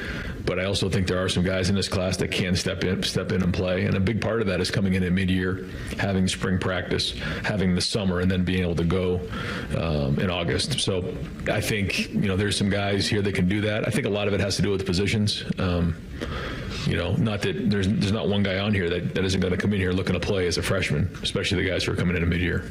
This report is brought to you by Safe Light Auto Glass on the Ohio State Sports Network from Learfield. Hi, this is Paul Keels. This Buckeye season, don't let a broken windshield ruin your game plan. Safe Light Auto Glass makes it easy to get your windshield fixed with their mobile glass shops all over Central Ohio. They can come to you anywhere, giving Buckeye fans more time for game time. Man, I love that. Schedule at SafeLight.com. SafeLight Auto Glass is a proud sponsor of Ohio State Athletics. Safe Light Repair, Safe Light Replace. Libman makes a difference. The Libman Mop Crew is a part of our winning team. The Libman Mop Crew makes sure the hardwood is safe and clean for the players every game at the Schottenstein Center. No matter what kind of flooring you have at your home court, Libman has the tools to keep it clean. Our mops, brooms, and brushes are proudly family made in the USA. Visit Libman.com to see our whole lineup and for a store locator. That's Libman.com. Libman, proud sponsor of Ohio State Athletics. I used to love shooting hoops with my dad, who taught me great lessons beyond the game. He was the one who helped me open my first bank account. He told me credit unions take care of you like a teammate and often have the best rates. That's why I've been a Credit Union of Ohio member for 40 plus years. Make life more affordable at Credit Union of Ohio. With great rates on savings and loans, Credit Union of Ohio has been trusted by families for generations. Visit cuofohio.org to join today. That's cuofohio.org. Federally insured by NCUA, Equal Housing Lender. For more than 35 years, Hyde Park Prime Steakhouse has been known by Buckeye Nation as serving the best steaks in the city. Our thick-cut, aged steaks have been a staple in Columbus with 3 locations in Upper Arlington, Dublin, and downtown. Hyde Park is proud to introduce our newly added wine room at the downtown Columbus location, where a new elegance in dining will surround you. And coupled with live entertainment every weekend, Hyde Park will be the perfect setting for any occasion or the perfect night out. Hyde Park is a proud sponsor of Ohio State Athletics. Go Bucks! It's been a great run. Care Heating and Cooling has achieved goals I could only imagine 30 years ago. But now it's time for the next generation to take over. This is Mike Weens, now the retired founder of Care Heating and Cooling with my sons, Dennis and Ryan. Dad, as Care grew over the years, you had many opportunities to sell Care to one of the big conglomerates that are buying companies all over Central Ohio. So tell our customers why you decided to keep Care in the family. After talking about Care's values for over 30 years, I couldn't bear the thought of Care becoming the kind of company I was warning our customers about. I know the two of you will continue to treat our customers as I would, with honesty and integrity. We will, Dad. In 2024, Care was awarded a BBB Torch Award for Ethics and was named the Lennox Partner of the Year. You don't earn those awards by leaving cat toys behind. Call Care Heating and Cooling at 1-800-COOLING or schedule an appointment online at careheatingandcooling.com. When you need a company you can trust. Bishop and Friends is sponsored by Diamond Seller, your true jeweler for over 75 years. The Fan, Ohio sports destination. If you say something with enough confidence, it must be true. You're listening to Bishop and Friends. Saw this morning. We were talking a little bit about the Barrett sports rankings, the radio rankings from last week of the individual shows, and the Fan was well represented all week long in all of that. And then today, we were voted the number 2 best sports talk radio station, a mid-market sports talk radio station in America. That's a tribute to everybody here, all the way up. Fish at the top of it. All of our great folks at sales. Which was incredibly blessed to have this incredible group of sales and all of the shows that are here, and proud to be part of it. I would say I see no scenario how we're not number 1. So I'll take beef with somebody from Birmingham, I guess, who ended up number 1. That's fine. Enjoy your title for a year, and we'll come get it next year. But very proud of everybody here at the station for what everybody's done through the shows and the recognition over the last week or so on that front. What do we have on the poll today, Reese? Daily Fan Poll asks, do you think your favorite NFL team will ever win a Super Bowl? 58% say no. It's probably all Browns fans. 27% say yes. 14% say they already did. What do you guys think? No. Your whole life? Yeah. I think maybe one day, Bo, when you and I are They got to make the damn thing first. 70 or 80, if we're still kicking in, maybe we'll get to see it. I'm not getting to that. Yeah, I mean, it's a long road. And it takes, when you think about what Kansas City and Philly, the 2 paths taken to get to this point, and it seems like once you get to that, you can stay in that group for a while. Philly's obviously not going anywhere. Kansas City's not going anywhere. But you got to get into that group. And I think that's why if you're a Bengals fan, at least you've been to the mountaintop. You know what it looks like and what it takes to get there. They've been close. And they've got Burrow. So if you have Burrow, you got a shot. They just have to – you got to hit on your picks. You got to pay some folks. That's what you got to do in order to make it work. All right, time for 3 things on a Monday. Hit it, guys. 1, 2, 1, 2, 3 things. Sponsored by Custom Air. Custom Air. Custom Solutions. Custom Comfort. This is a no BS what my weekend was. All right, 7th grade playoff tournament game for NBC, 8 a.m., 25 minutes away. He had to be on the bus at school at 6:30 in the morning. So I had to take Bootsy with me because we played in a travel tournament 45 minutes away at 10 o'clock. So we went up at 5:45, NBC game at 8, Bootsy at 10, Bootsy at noon, Beamsy at 4 and 6 at night. And then Beamsy and Bootsy both, again, 45 minutes away, at 8 a.m. Sunday morning. So it was 5:45 wake-ups both days. Just utter exhaustion. Like, I looked at my wife by the time we got home from all of this last night, and I'm like, we got home middle of the afternoon by the time all the basketball was done. I'm like, I don't even know what happened to the weekend. And now we got to try and watch the Super Bowl. I don't even know which way's up. Is it a lot of coffee from you guys, or are you doing what Rob Gronkowski did? You got to suck down some coffee for sure. And you got to hydrate, man, because you're not used to all this running. It was crazy. So we talked about the Daily Fan Poll asking if your favorite NFL team will ever win a Super Bowl. Odds are out. They came out last night after the Eagles hoisted the Lombardi Trophy for Super Bowl 60. Okay. Kansas City and Baltimore are your favorites at plus 650. The Bengals have the 7th best odds, 16-1. Just under San Francisco, Detroit, Buffalo, Philadelphia, Baltimore, then the aforementioned Chiefs. Your Cleveland Browns, the 28th best odds to win Super Bowl 60. But tell me there's a chance. Yeah. 100-1.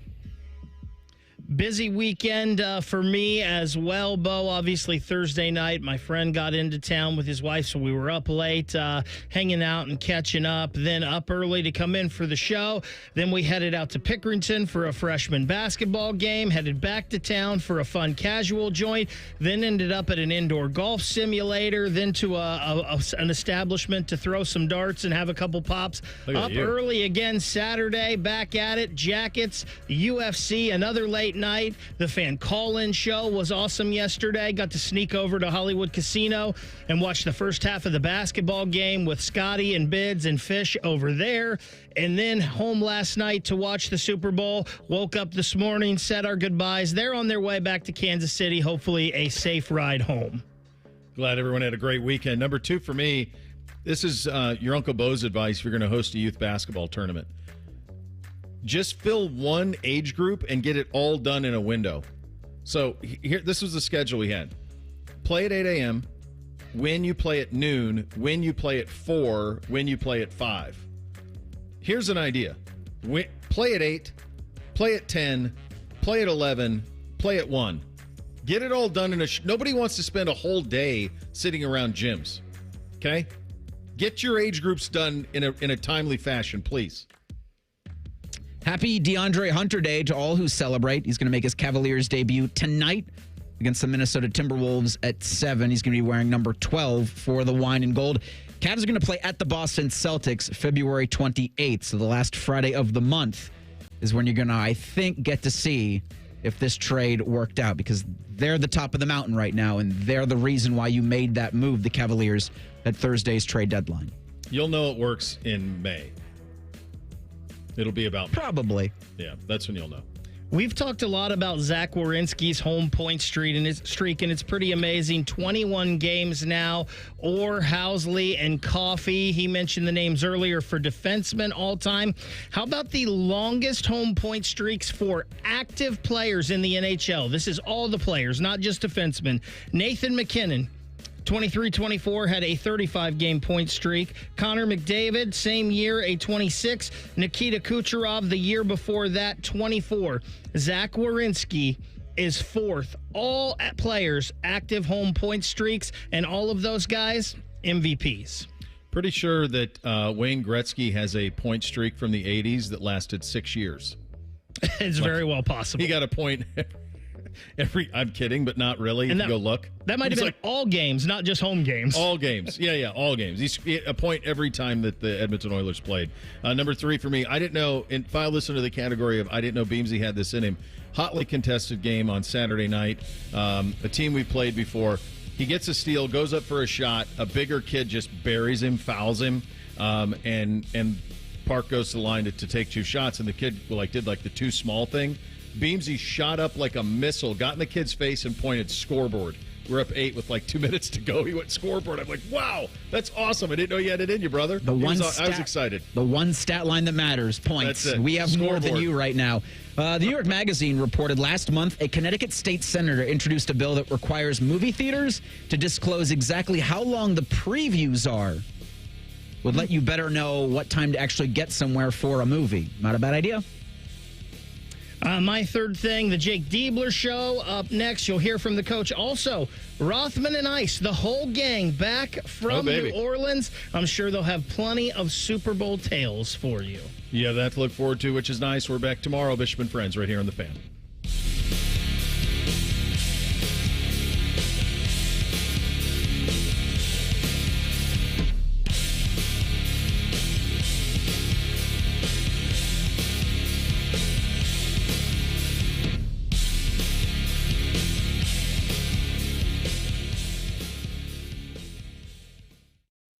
Bobby Carpenter doesn't have a mullet, but he's knee-deep in mullet energy. Morning Juice with Bobby and Beamer. Weekdays starting at 6. The Fan. How'd you like to wipe out all that credit card debt to start the new year off right? Hey, it's Bobby Carpenter. Stop getting fleeced by the credit card companies. If you own your home, go to AFLcash.com now. Advantage First Lending can help you unlock that equity and get you tens, even hundreds of thousands of dollars. It's AFLcash.com. You can pay off all your credit cards and other high-interest debt super fast. Consolidate all your bills into one low monthly payment. AFLcash.com can help you tap into your home's equity to give you some serious cash so you can go into 2025 with less stress and more confidence. Get the cash you need from Advantage First Lending now. Most homeowners don't even need an appraisal. How great is that? Get on solid financial footing. Go to AFLcash.com. That's AFLcash.com or call 844-394-CASH. 844-394-CASH. Equal Housing Lender. NMLS 1209177. Subject to lender approval. NMLSconsumeraccess.org. Regenerative treatments for joint pain are creating lots of excitement in the orthopedic community. QC Kinetics Medical Director Dr. Ray Tessner recalls a recent conversation with one of the country's most acclaimed orthopedic doctors. He said, when you and I are young, the arthroscope was a quantum leap in treating orthopedic problems. I think regenerative medicine is the new arthroscope. Surgery is no longer the go-to solution for chronic joint pain in your knees, hips, shoulder, or back. QC Kinetics is leading the next quantum leap. All-natural regenerative treatments that provide relief and mobility. I think one of the tenets of being a good physician is the old saying of do no harm. That's what I enjoy about this form of treatment is there's very little chance that we're going to cause harm, and that's refreshing to me to be able to eliminate the dangers that can come sometimes with surgeries. Book your free consultation today in Dublin or Gahanna. Call 380-208-4544. That's 380-208-4544. 380-208-4544. Or go to qckinetics.com/Columbus. Valentine's Day is a good deal sweeter when you shop at Meijer. This week, select bagged Valentine's Day candy is buy one, get one 50% off. Fresh from Meijer chocolate dipped strawberries are just $9.99. Certified Angus beef New York strip steak is $11.99 a pound. And our floral department is overflowing with beautiful fresh Valentine's Day bouquets and flower arrangements. Count on Meijer to bring more from the heart to Valentine's Day. Exclusions apply. See all deals in-store, in the Meijer app, and online at Meijer.com. Attention lovebirds. Valentine's Day is almost here, and Diamonds Direct has the gifts to wow your special someone. From dazzling diamonds and trending gold to vibrant gemstones, pearls, even timepieces. With hundreds of stunning styles under $1,000 and an exquisite collection of one-of-a-kind luxury pieces. Make your moment unforgettable. The best selection, value, and service are waiting for you. Make this Valentine's unforgettable with fine jewelry for every budget. Diamonds Direct. Your love, our passion. Hey there, friends. Bo Bishop here from my friends at High Bank Distillery Co., located right here in Columbus. Introducing their newest product, 614 Vodka, Ohio's house vodka. Perfect to make a drink at home or try when you're out at your favorite local restaurant. Learn more at 614vodka.com. Rodeo fans, saddle up for the Cinch World's Toughest Rodeo, February 15th at Nationwide Arena. Come early for autographs, pony rides, and more. Get tickets now at Ticketmaster.com.